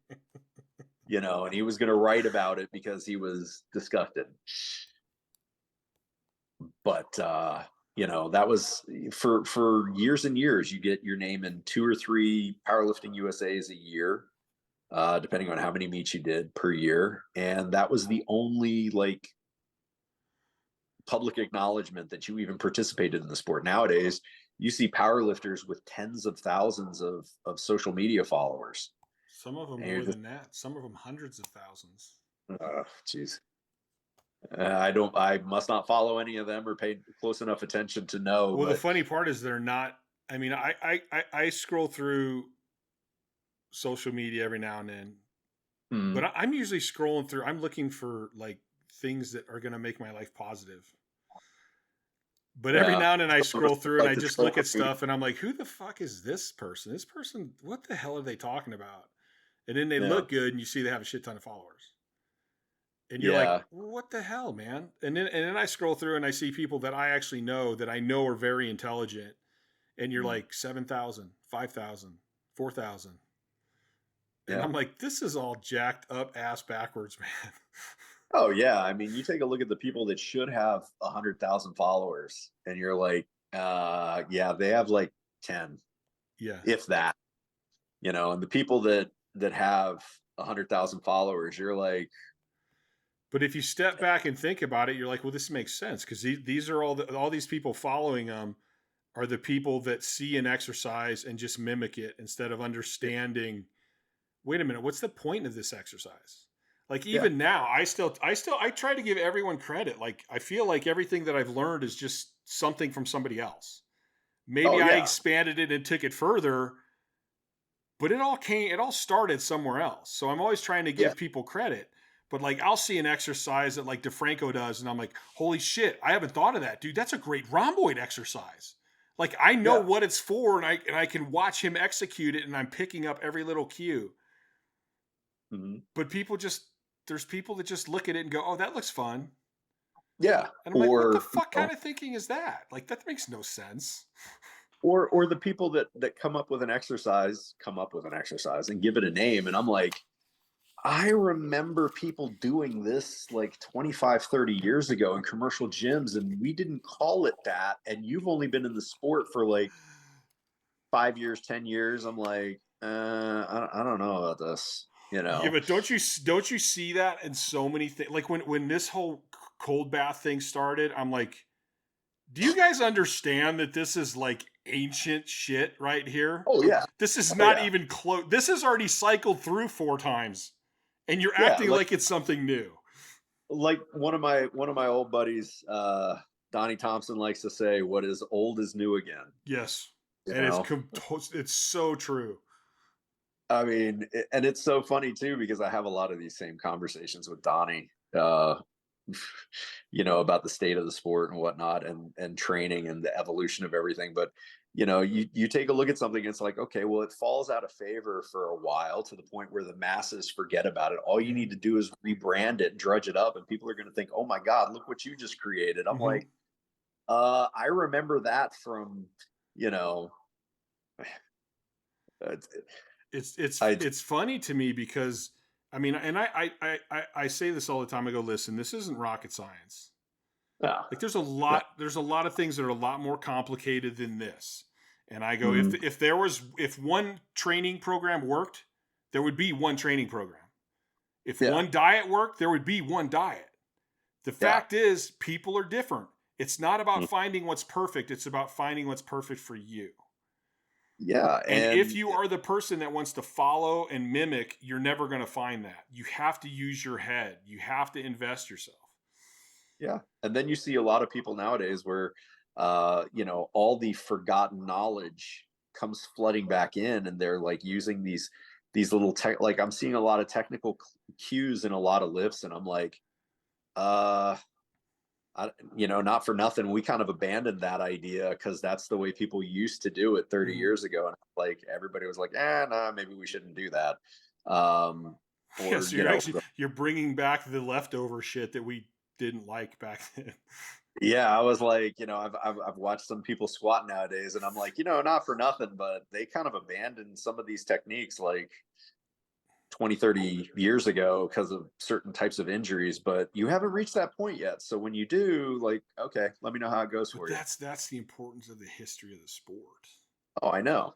So that, well, also so that you can make an informed decision, and you can have informed consent with what you do, uh, because maybe you've never seen it before, but somebody else has. Yeah. And they may be able to tell you, okay, well, this is the benefit of it, but this is the drawback. Mm-hmm. So maybe you want to think about that going forward, and kind of, make up your mind about whether or not you want to pursue that particular technical style, for that movement. Because I mean, like, yeah, you have this, but this lifter, yeah, he did really well with it. But you take a look at like your body versus his, and like they're built to do it that way. Are you like, Yeah. are you trying to cram like a square peg in a round hole here? But again, that's people not understanding, not taking that they just want to mimic.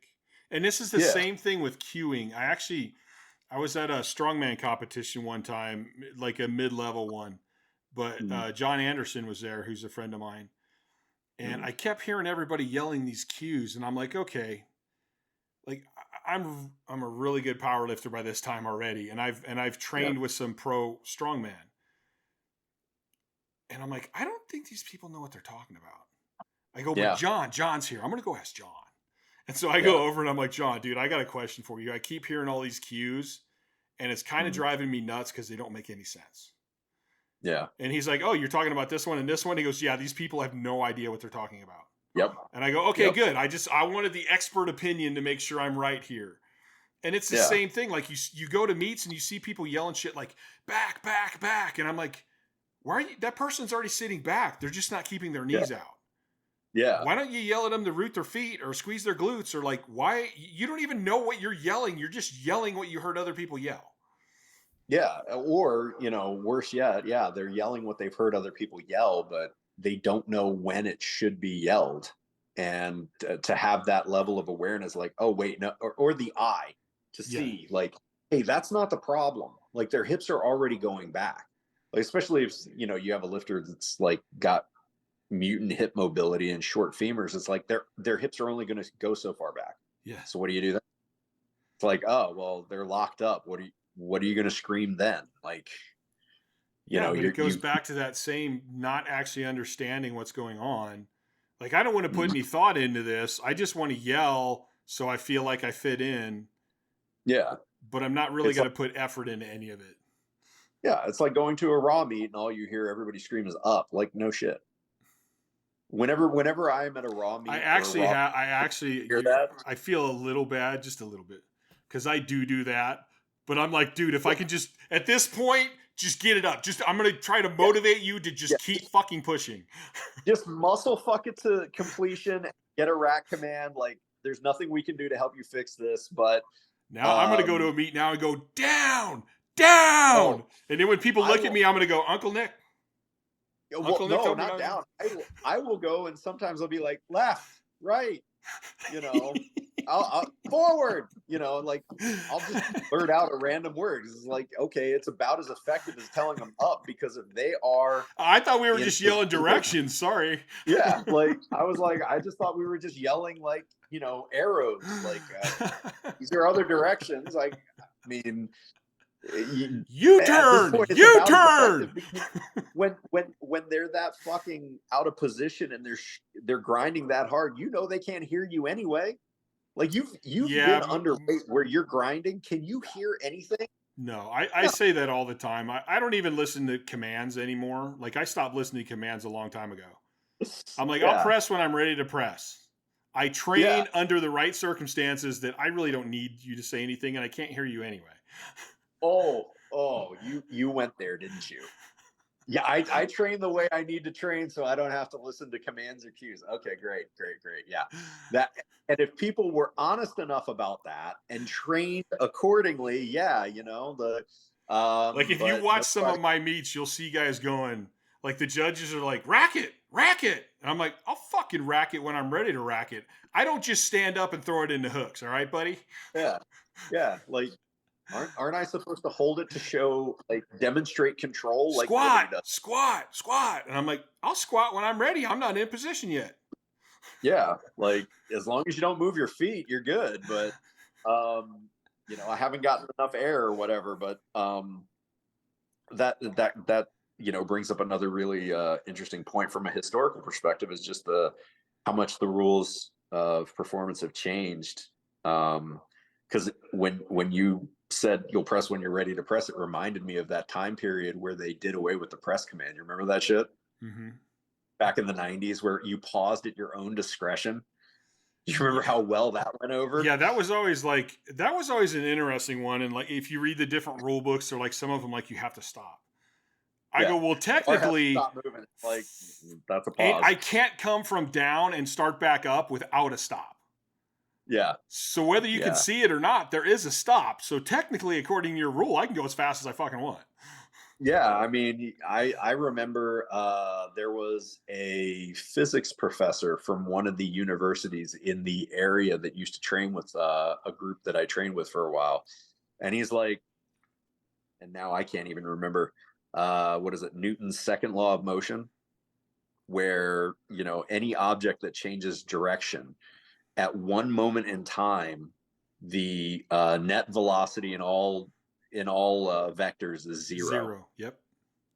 So it's like, even if you bounce the crap out of it at one moment in time, it may not be a very long moment. Even a Super Bowl, at one point, it's stopped on that concrete. Yep. So, but I remember that where it was like, you just got to start in Iraq command. You press at your own discretion. I also remember when I got into the sport, you may also remember that. Wait a minute, you said you did your first meet in 97? Mm-hmm. Okay, this may have been phasing out, but do you remember getting red lighted for planing in the deadlift? No, I don't even know what that because means. Originally, the bar had to maintain one motion upward. The bar could not stall. Oh, really? Yeah. They started phasing that out at about the time that I got into it. Some federations still have that. But yeah, the bar had to keep moving. It could not stall and then start back up again. The minute you stalled, that was red lights. God, with gear, that happened a lot.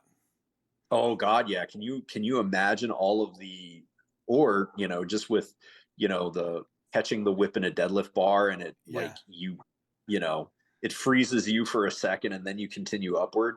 Can you imagine the number of red lights that would be thrown now if that rule was still in effect? And can you imagine, like, you think about, because I had to explain this to somebody once, because we found an old video on YouTube of a meet from the early 80s where Kazmaier competed, and they watched him pull something in like the mid eights. And they're like, Jesus Christ, like his third attempt looks like a last warm up. And I was like, yeah, because back then the rules were different. You couldn't stall in the deadlift. It all had to be one motion. Bar couldn't like stall, bar couldn't slow. Like even if the bar slowed down, it's like you're opening yourself up for red lights. So it's like, the deadlifts were very different back then.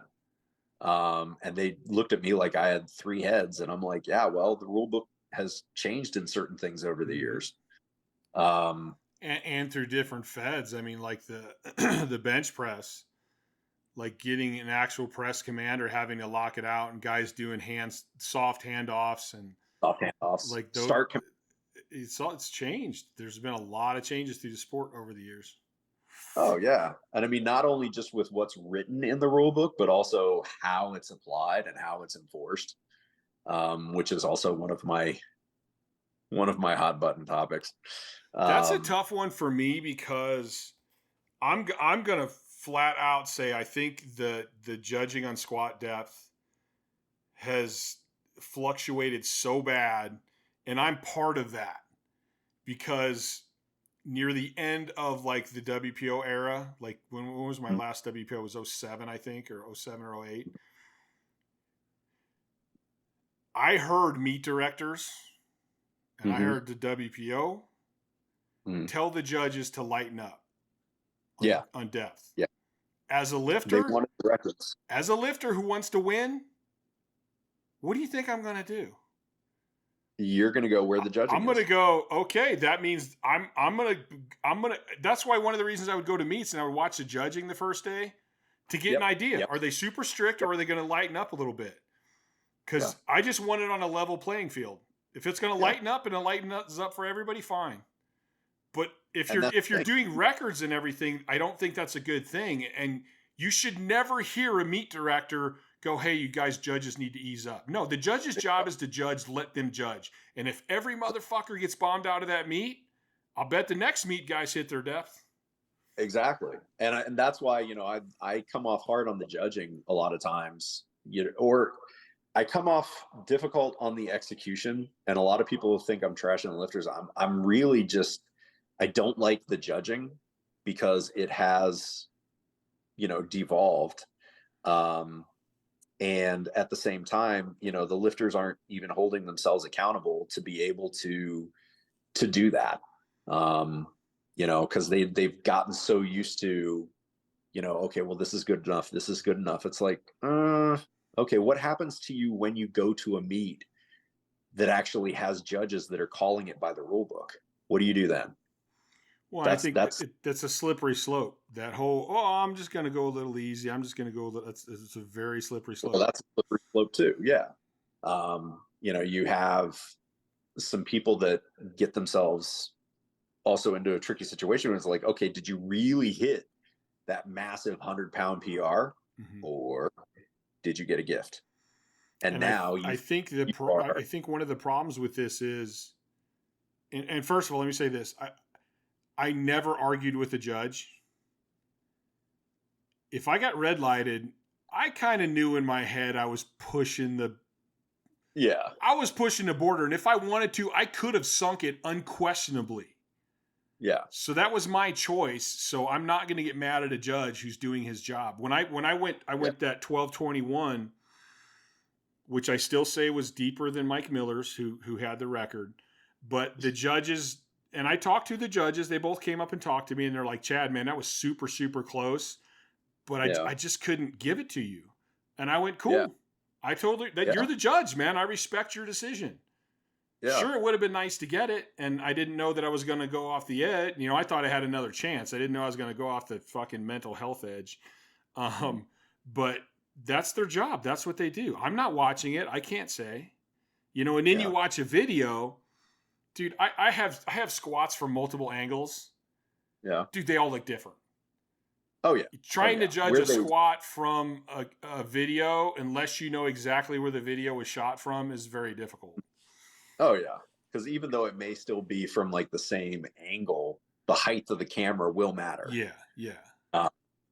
But, simultaneously. There's also certain things you can look at and you go, I don't care what the angle is. There's no way that was no way that was anywhere close. Yeah. And, especially when you've seen it enough, or when you've seen what it looks like when an equipped lifter really is there. Yeah. You're like, okay, all right. Yeah, that's definitely there. And I mean, even the same thing, I had a couple benches where I went, ooh, God, I got lucky on that one. And then I see it from another angle and I go, oh, well, that wasn't half bad at all. Yeah, no. And that's really what the judge's job is. I mean, they're supposed to make the best call they can at the time, and not supposed to question it, like not think too much about it. Like and this is what I would, because I've done practical exams for dozens of judges over the years, because I've been judging meets since 98. Yeah, 98. And I used to love when I was judging USPA meets, because they also made you track, like you kept a logbook of how many meets you judged and like, how many flights you sat in the chair and stuff like that for when you were doing the advancement tests to go from, state to national to international level judge. Thanks to that logbook, I can tell you, like, I would say over, what is that now? 25 and a half years of judging. I've probably judged 200 or so meets. That's incredible, actually. Yeah, because there was a good time. There was a few year stretch where I was doing 20 to 30 meets a year. And I think to some extent that's a skill set too. Oh yeah. Like I have judged nowhere near. I probably judged like 10 or 15 meets, maybe nowhere near 200. And it's a skill to make sure you're in the right position and to see, and you got to, especially in the squat, you got to kind of judge when that person walks up. You need to kind of be looking at, is this guy got a big thigh? Does he have no thigh? Does he have a big ass? Where's his knee at? And before he even goes, you're already looking at when not he's to mention, like, parallel. where's the hip at the top of the thigh? Because you keep hearing a lot about this mythical hip crease. That is not anywhere in the rule book for most federations. There are 2 federations that have changed the verbal definition of the squat, Mm-hmm. but like APF, IPA, USAPL, USPA, like the verbal definition of the squat is the same, and they use the same diagram. So it's hip at the top of the thigh. There is no hip crease mentioned in the rule book. And then you have like the other issue of like top of the knee. It's not top of the knee wrap. It's not the highest point of the thigh where the knee wrap comes up. So you've got all these people that are looking at objective points on a body, but they're applying the definition subjectively. And I don't understand how they're even coming up like the highest point of the knee wrap on the thigh. How is that the top of the knee? The top of the knee is the top of the knee. It's the thigh. It's not even the knee anymore. Yeah, I know. So, and then you're talking about the hip at the top of the thigh, and I mean, like when you're raw, the hip at the top of the thigh and the hip crease, if you're judging it on a singlet, is kind of the same area. But then when you start adding equipment in, it changes, because you've got tight material compressing that point down. And so, yeah, I call it the muffin quad effect, where instead of like a muffin top on a tight pair of pants, it's mushing your quad out of the bottom of the leg of the suit. Okay, fine. So you've got that quad bubble to judge off of, but it's compressed that hip at the top of the thigh point down a little bit. And then you have people who are looking at the crease of the suit, which the crease of the suit and the crease of the hip are two totally different things. Yeah. Because you take all of a sudden the term that Dave Nettles used to use for the diaper suit, you take canvas. That crease of the material is going to go almost all the way down to the bottom of the glute. Mm-hmm. So you've taken that point, now you've extended it like 3 inches below the actual landmark that's mentioned in the rule book. Right. So there's so much subjectivity on how each that's easier to see on a thin person than a big person. Oh yeah. I mean, and that's why a lot of like, and what really irritates me is the people that don't know how to judge at all, and they take the knee angle into consideration. Yeah. And I'm like, the knee angle doesn't matter at all. You could sit way far forward and have a huge knee angle, but barely be breaking parallel.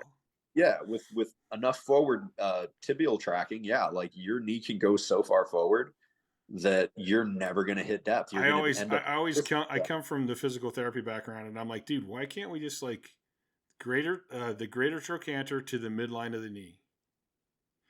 Because the IPA tried that greater trochanter change in the rule book back in the 90s and got lambasted for it. Why? Because people didn't understand where it was or something? Exactly. Because they're like, they're changing the rule to accommodate to lessen the depth that you have to go to. It's like, no, it's the same landmarks. Yeah, it's basically, it literally basically is the same landmarks. Yeah. It's just changing the wording, but people at the time were a little bit too close-minded to think about, well, the application is actually the same, but also how are you going to know where the greater trochanter is, especially under a suit? It's like, okay, well, you're kind of going to have to like watch the movement pattern and see where try to estimate where the skeleton is. But I mean, simultaneously, like I've been to rules briefings where I've been sitting in the chair and I'm listening to the head official give a definition of squat depth. Is like, that's not even in the rule book. Like, see, that's pretty bad. Yeah, it is. And I'm sitting here like, oh God. And then, you see how it's implemented and you're just like, wow. I'm like, you just shrug your shoulders because like, what do you do? The athlete is going to go where the judges are calling it, but at the same time, there's a lot of judges out there that don't even have enough experience as lifters to be sitting in the chair. And a lot of them don't have experience in equipment or much experience in equipment to be like, oh, well, this is what I'm looking at. especially when you're an equipped lifter in some of the raw feds or the predominantly raw feds. So you've got a bunch of people that are either way too strict because they don't understand, like, you know, the muffin quad effect, where it's pinched down. So yeah, it's artificially lowered that hip at the top of the thigh by compressing, especially in larger lifters. But simultaneously, like when it comes to press commands and shirts, like I've almost been blacked out with the bar on my chest because some of these, you know, raw lifters that were sitting in the judge's chair, I'm like, you know, you've got a heavy weight on a standard bar's oscillating. Like that bar's never going to stop oscillating because it's a flimsy 45-pound bar. Yeah. And they're like trying to get you to like the bar to completely stop moving on your chest. And you're in like a shirt and it's like, 1,000, 1,000. Like I've just gone because I'm like, I must miss the press command. Then you get red lights. It's like, what for? Like, you didn't wait for the press command. I was like, are you serious? I thought I missed it. I think part of that is I wonder if that's not because like the rules theoretically should be the same. If you're in gear or not in gear, it's the same fucking rule. Yeah, exactly. It is. But things might look a little different. Things might be a little different. And I wonder if there isn't people that are like, well, he's got a shirt on. He should hold it longer. Why? Why should he hold it longer? It's just like people who go, well, I'm in a suit. I shouldn't have to go as deep. No, yeah, you should have to go exactly where you're supposed to go. Yeah, exactly. You know, it should be the fucking same thing. Yeah. And I mean, like in equipment, it's, you know, it used to be hit or miss. And I mean, like back when the spotter blockout rule was a little more common, it's like, yeah, you know, some stuff slid because you couldn't quite get in the right position because there's 7 spotters on the platform. You couldn't get an angle to see. But nowadays, I think doesn't that kind of go back to like, listen, we're going to lean towards the lifter. Yeah. So if I can't get a good look and I don't completely know, I kind of have to give it to the lifter. Yeah. And that should always be the case. But sometimes I think that the judges, now that we have, you know, a little bit better spotting and loading, especially in equipped, you've got safety straps on the monos. Yeah. Because, you know, back in the day, we didn't have those. I look back at that and I'm like, you know, that seems like a pretty simple solution we probably should have fucking thought of. We should have thought about that so many years before, because I look back and sometimes you'll see some of the old pictures from meets and, you know, a lot of the... Dude, I've been down with I went down with 1,052 and 1,173 or something like that. I've been to the floor with. Mm-hmm. And every time I'm just more like, dude, is everybody okay? Like, I don't want nobody getting hurt because I fucked up and missed a lift, man. Oh, yeah. I never let go. I ride that motherfucker to the ground. Oh, yeah. And I mean, like, you know, everybody should be doing their part to get it back in the rack, but you also need good enough spotters. And you have to catch it soon enough. There's a point where I don't care how many hands that nobody can get enough of a handle on it to do anything. Yeah, because it's falling too fast. Yeah. But I mean, there's a lot of things that just make you go, The scary part now is with like Jimmy. Like, dude, that's so much fucking weight. Like, it just I mean, when you're starting to bend a bench, like that's a little hairy side. So you heard about that? Yeah. Oh my God, that dude. I mean, as the still handoff say something happens, say he tears a tricep or breaks a bone. Those guys have to lift 1,400 pounds off or 1,500 pounds off of him. Forbid that happens, yeah. And there's really not that many places to hold on to it. Well, not to mention the face savers, hopefully, but I mean, if the bench is already bending, that was a crazy day because I was the center handoff guy, and I'm handing it out to him, and on that, you know, first attempt, I'm like sitting here, and I feel like I'm standing on a Bosu ball. Yeah, like something's wrong. Like either I'm so nervous, I'm shaking so bad, and I don't think that's the case, but it could be. And I'm like, I I'm like, I can't, like, I just feel like I'm moving. Um, and yeah, I mean, as great as the F8 bench bar is, it's like, you can't be whipping that much. We've had close to this kind of weight on it before in the gym when I've gone to train with Jimmy or in past meets, and I'm like sitting here, I'm like, something's up. So, and then it wasn't until after we got off the platform, we look over and the uprights are kind of like, yeah. And that's weird too, because I don't know. I don't remember if I talked to Jimmy about this, because I've had him on a couple of times. But I had Blaine Sumner on, and we were talking about, you start squatting 1,200 pounds, like they're literally like, he's like, yeah, I would set the height like under my nipples. Oh yeah, because the bar's going to bend that much. Yeah. So now you think about the dude on the bench. Yep. So he's under there, and you're handing off. So he's got to start with such an angle that it's hard to help. And then you're picking it up. As you're picking it up, the bar's bending. And then when it goes into his hand, it's also going to flex again. And now all of a sudden, the freaking bench is bending on you too. That was a crazy, crazy experience, I gotta say. But luckily there was another bench there that didn't sway and move, and and the frame didn't even really, it didn't bend much, but it was enough where you looked at it like, and I mean, maybe after moving it, it kind of, taking all the weight off of it, maybe it came back to true. I'm not sure, but all I know is the whole thing was like rocking and moving, and I'm like, I can't even imagine what it felt like, just the weight alone, but also being like Jimmy with that weight and just not being able to get stable, Yeah. So that's like 1,700 plus pounds on that bench. Yeah. I mean, you're kind of standing on it. You're in the thing too. So there's another 200-300 so it's pounds.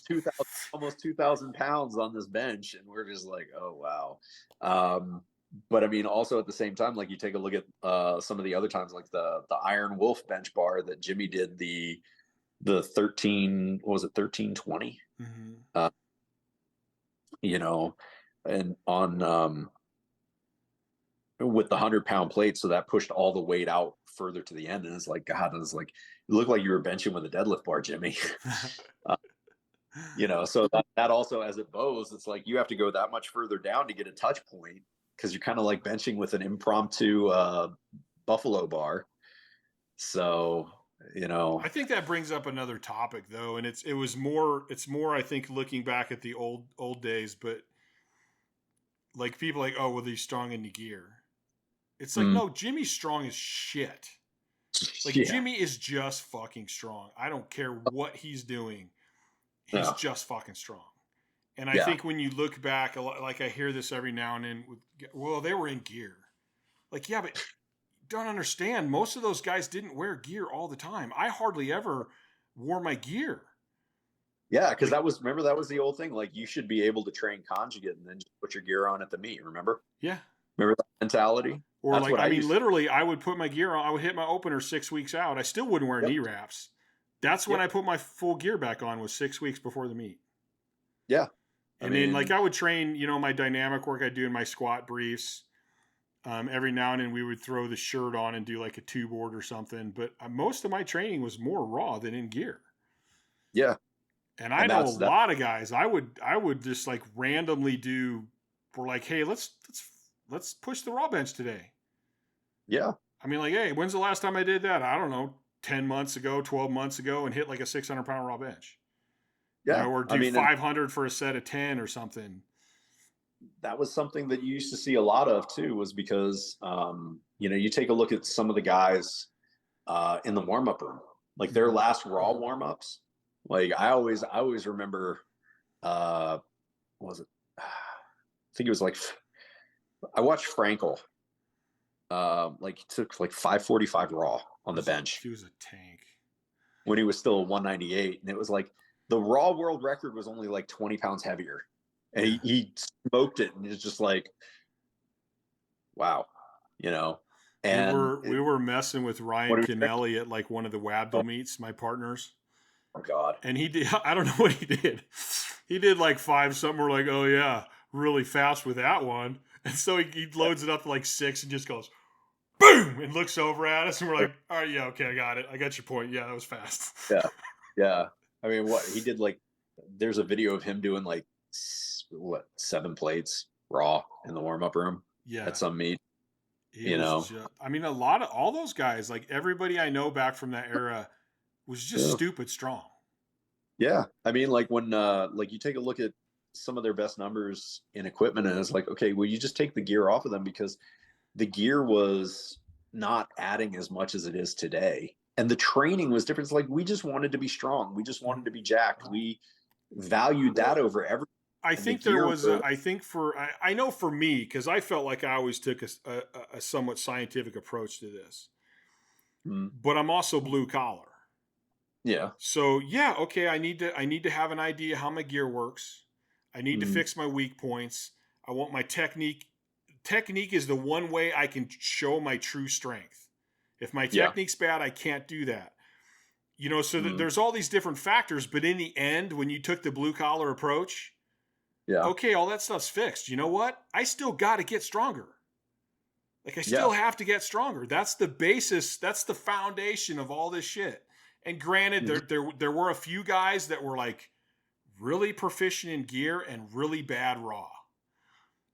Yeah. But for the vast majority of the guys, you're like, no, and I wish I had more training video. Like I had one I posted in like an old, like it was just an old, one of the first boss suits, I think.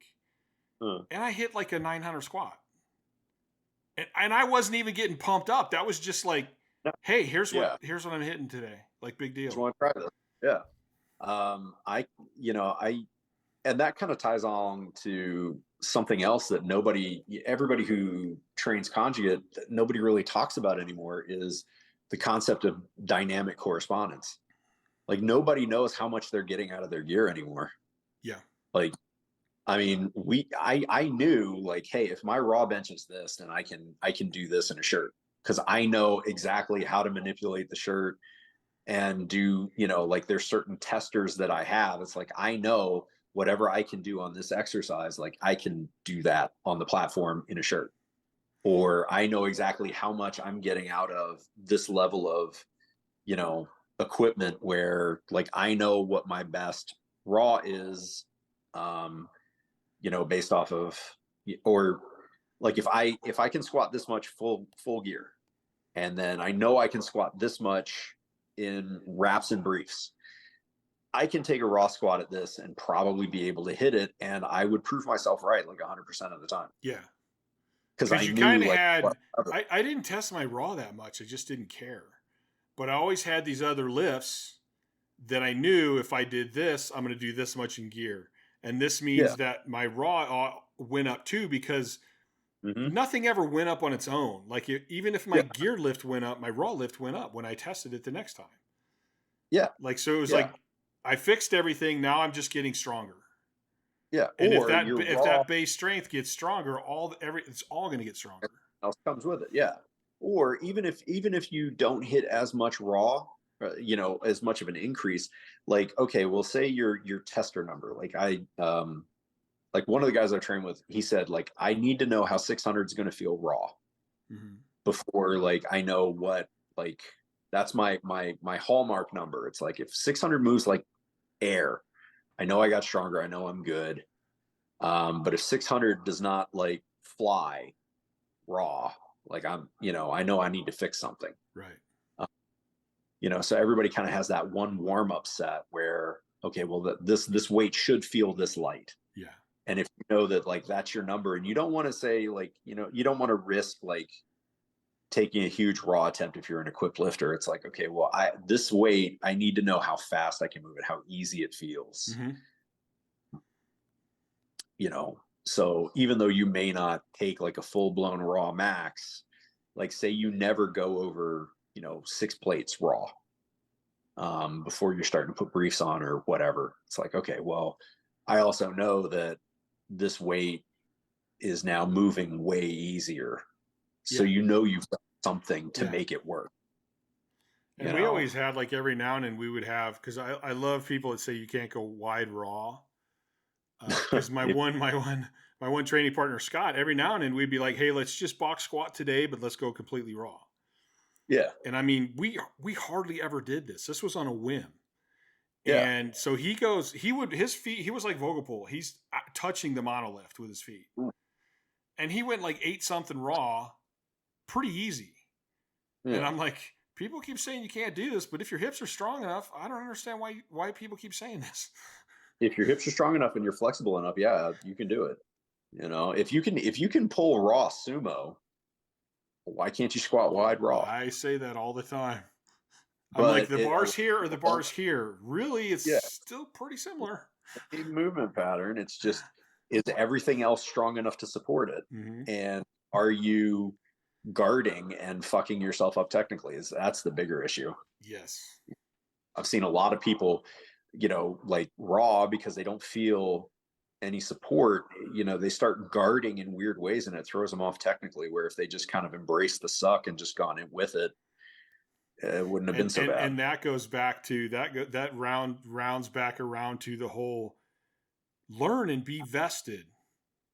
Mm-hmm. Because I can be the best coach in the world, but if you're guarding stuff, it's probably going to take me a little while to figure that out, because I might not see it right off the bat.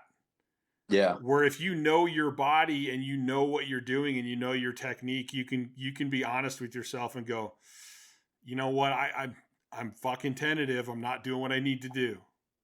Yep.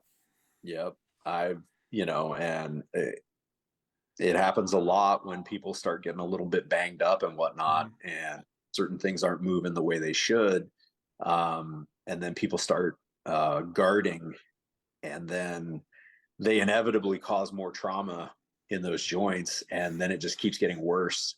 Yep. So you see a lot of people fuck themselves out of the game by getting a little bit banged up and then not trusting themselves, mm-hmm. and finding their technique. So, I mean, I've seen people do some pretty dumb stuff in that regard too, but this is a whole nother route now of, I have a lot of issues with this whole being tough and training beat up.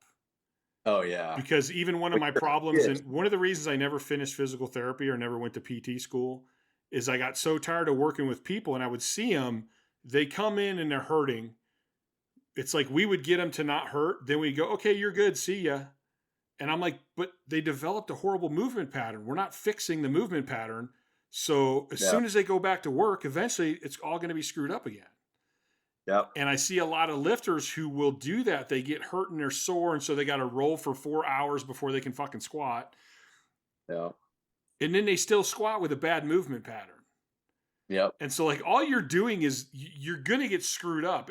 It may take you a year or two down the road, and then all of a sudden you're fucked up and you don't know why. And it's like, well, because the last 2 years you've been doing it wrong.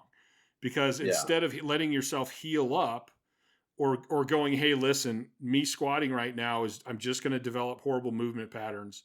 So I need to get healed up.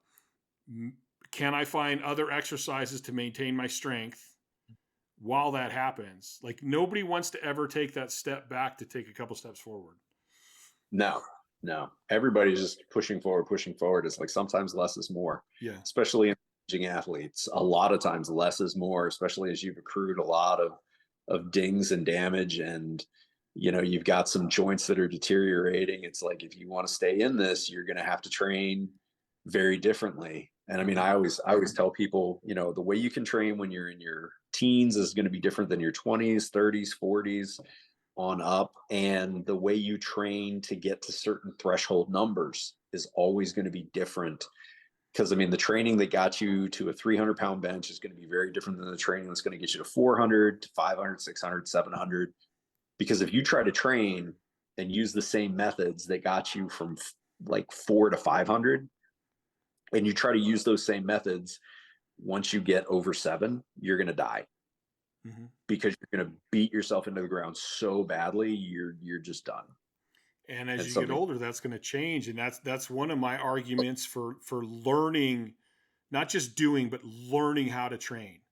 Say you get really good. Say you break a world record. Now you're in territory nobody's ever been in. There is no one that can help you now.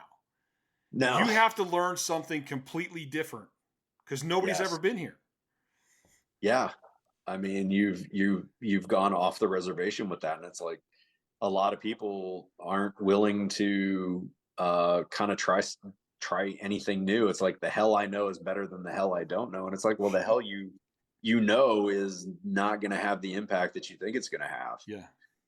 You're the trailblazer at this point, and you've got to walk into the unknown and kind of think on your feet a little bit, because I mean, shit, you take a look at, use Jimmy as an example. He's so far in uncharted territory. It's like, well, what do you do now? Yeah. Now you got to really learn to listen to your body, and you got to really learn to hey, here's what I've learned. Where can I take it now? Because he is in complete, nobody's even close. Yeah. No, I mean, and then you've got other people that just don't listen to themselves enough as they go, and they end up just grinding themselves into the ground, because it's like, well, this is what I did 20 years ago. It's like, that's great and all, but you're also 20 years older and you've got a lot more miles on those tires, and your body may not be able to take the same kind of training. It probably or won't. And that's when you start thinking about, I'm going to use another one of those words, minimal effective dose. That's very funny, because I think in the and by the time they watch this one, the one with Marshall will be up. I think in the one with Marshall, I talked about, I think we need to rework the way we look at strength training. We need to stop going, how much time can I spend in the gym?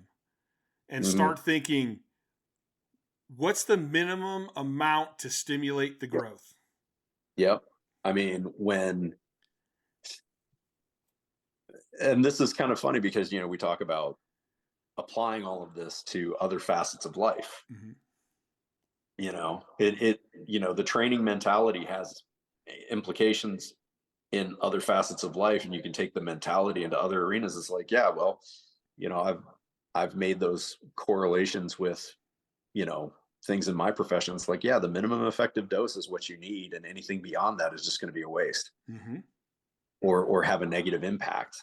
And too many people are just like, kind of like the healthcare system nowadays is like, oh, we're going to treat to an algorithm. We're going to treat to a target dose of this medication. It's like, what if they don't need that much? Right. Like, if you do that with blood pressure meds, now you've tanked their blood pressure, and now they've got a whole other set of issues that could kill them now. So let's not do that. I think to some extent it's like money too. If you could make $100,000 a year working 80 hours a week or working 20 hours a week, what would you rather do? Yeah. I'd much rather work 20 hours a week and make it. Now, if I want to can I work more after that and make even more? That would be a different question, but does it scale? No. Okay, then. So a lot of things come into play, but a lot of people are just stuck in this mentality, and for some people it's their only social outlet. So they don't mind spending 2-3 hours a day in the gym, but if you have a life outside of this place, and you don't want to just keep grinding yourself into dirt, because your body's only got so many reps in it over the course of a lifetime before a joint gives, or, the bone just gets ground into nothing to the point where you need the joint replaced. Then what do you do with that? We were talking. I think it was AJ again. We were talking about coaches, and like, do you want the coach that's beat up at 60 years old, or do you want the coach that's been a high level lifter and healthy at 60 years old? Yeah. A lot of guys will talk about that. It's like, all right, do you want the gnarled up old guy who can't do this anymore? Or do you want the guy that actually can still hang out with, moving some weight, and, granted, they're not what they used to be, but they're still out there. Yeah. And I mean, like, you see a lot of guys from past generations that were completely used up by the time they were in their 40s.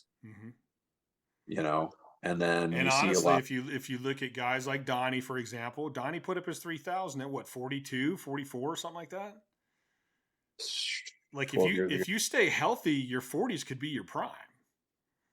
Actually, I think he was older than that. Was he? I think he was older than that. I think he was 47. Really? Could be. I wish he would do. I asked him to come on, and he's like, "I don't do podcasts anymore." And I'm like, "Even for me? Come on." Yeah, you know. And some people just prefer to stay out of the limelight. I don't blame him at all. I was like, "Dude, I totally understand. That's cool." Yeah. It was actually kind of funny because like I told him the other day that I was going to be on, and he just again said the same thing. I was like, why don't you do any, a podcast or anything? And he's like, I just stay away from it all. And but yeah, no, I'm thinking back. What was that? 2011 or 2012? Something like that he totaled 3,000, and so that was like 12, 13 years ago. Yeah, no, he may have been like 46.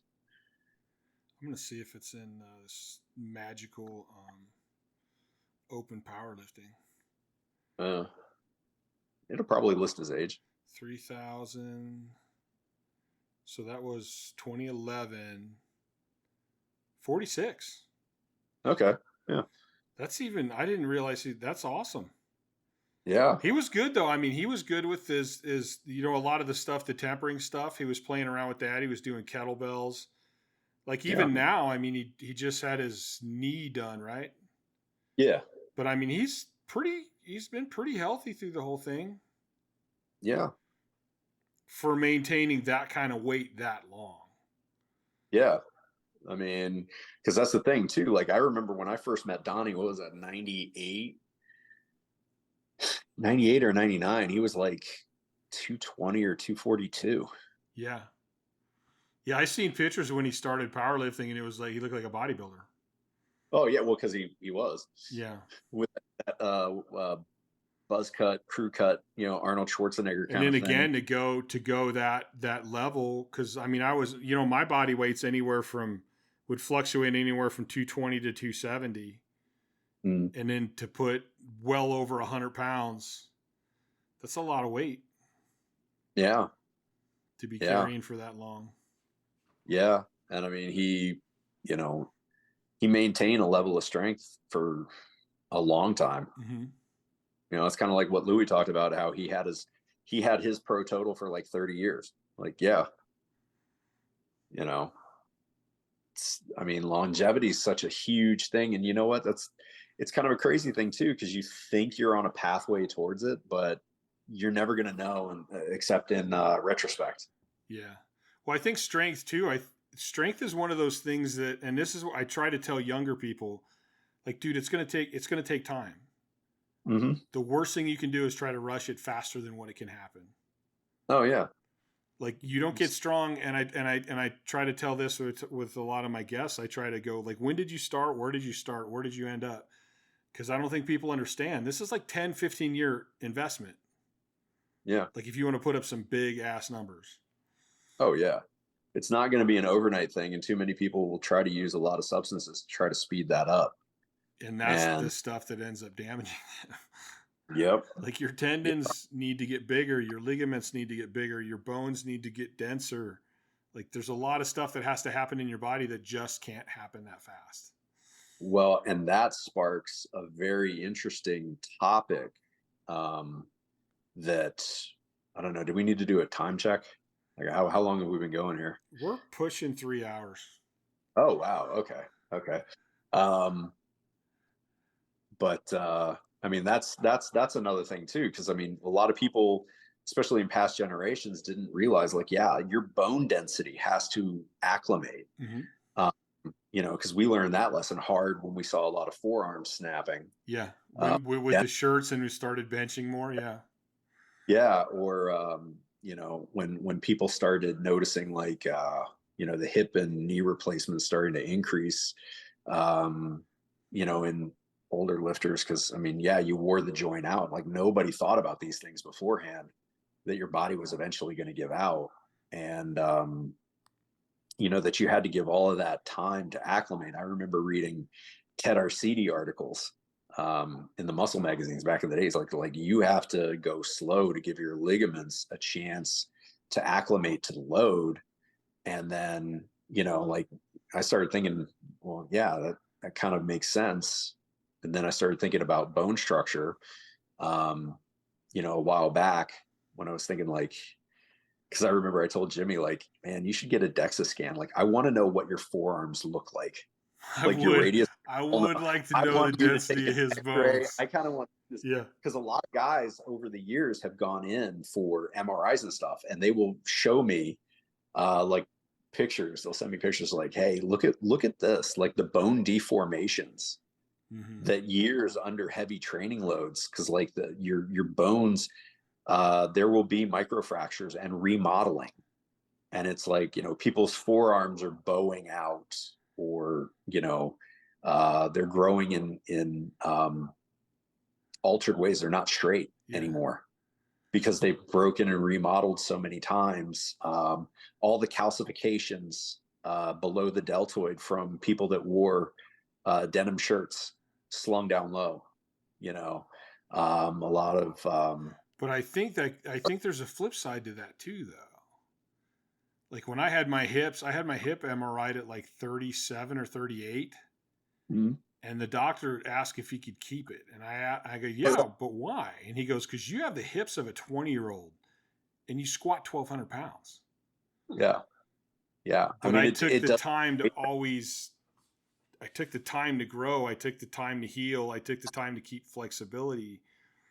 Yeah. And if you don't give your ligaments time, say take your shoulder joint, for example, if your ligaments don't get to grow and be strong enough to handle it, then there's going to be all this extra movement in your shoulder joint. Well, what's that going to do to your articular cartilage? It's going to wear that shit out faster. Yep. So like, it's like a trickle down kind of thing.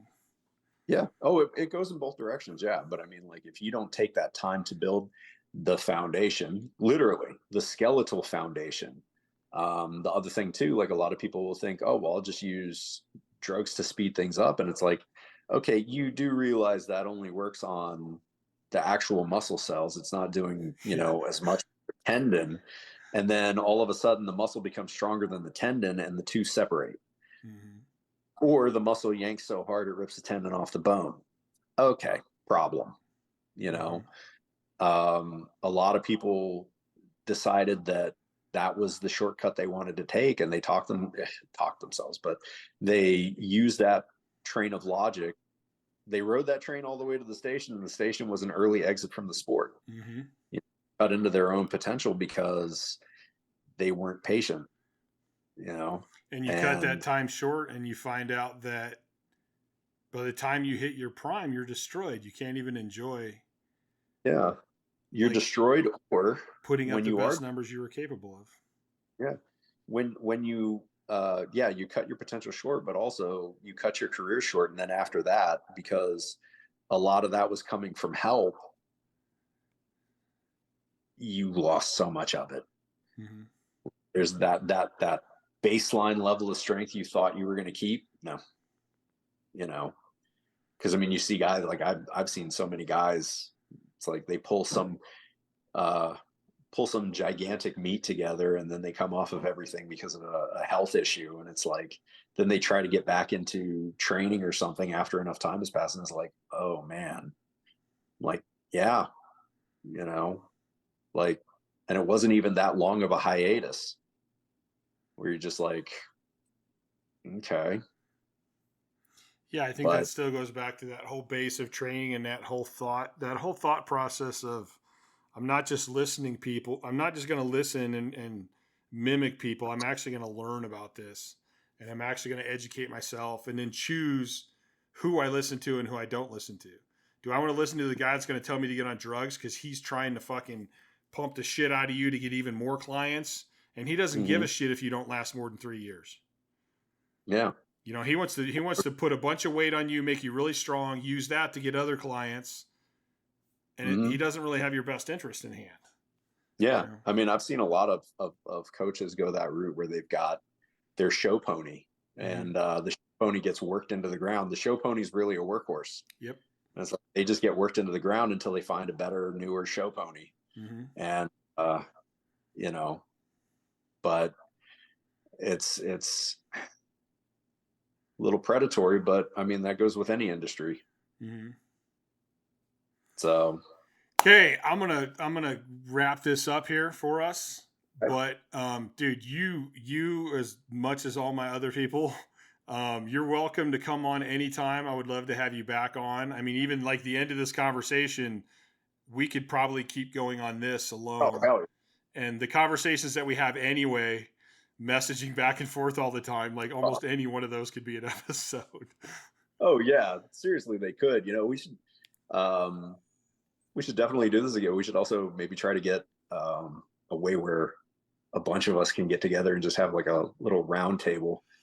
I've actually I was thinking about that with Vinny, because I'm like, dude, I'd like to have Vinny and Wendler and Matt Rhodes on. Oh, and I think it would be cool just to get like, a bunch of different people, and let's pick a topic and everybody just kind of goes around and starts. I think that would be a blast.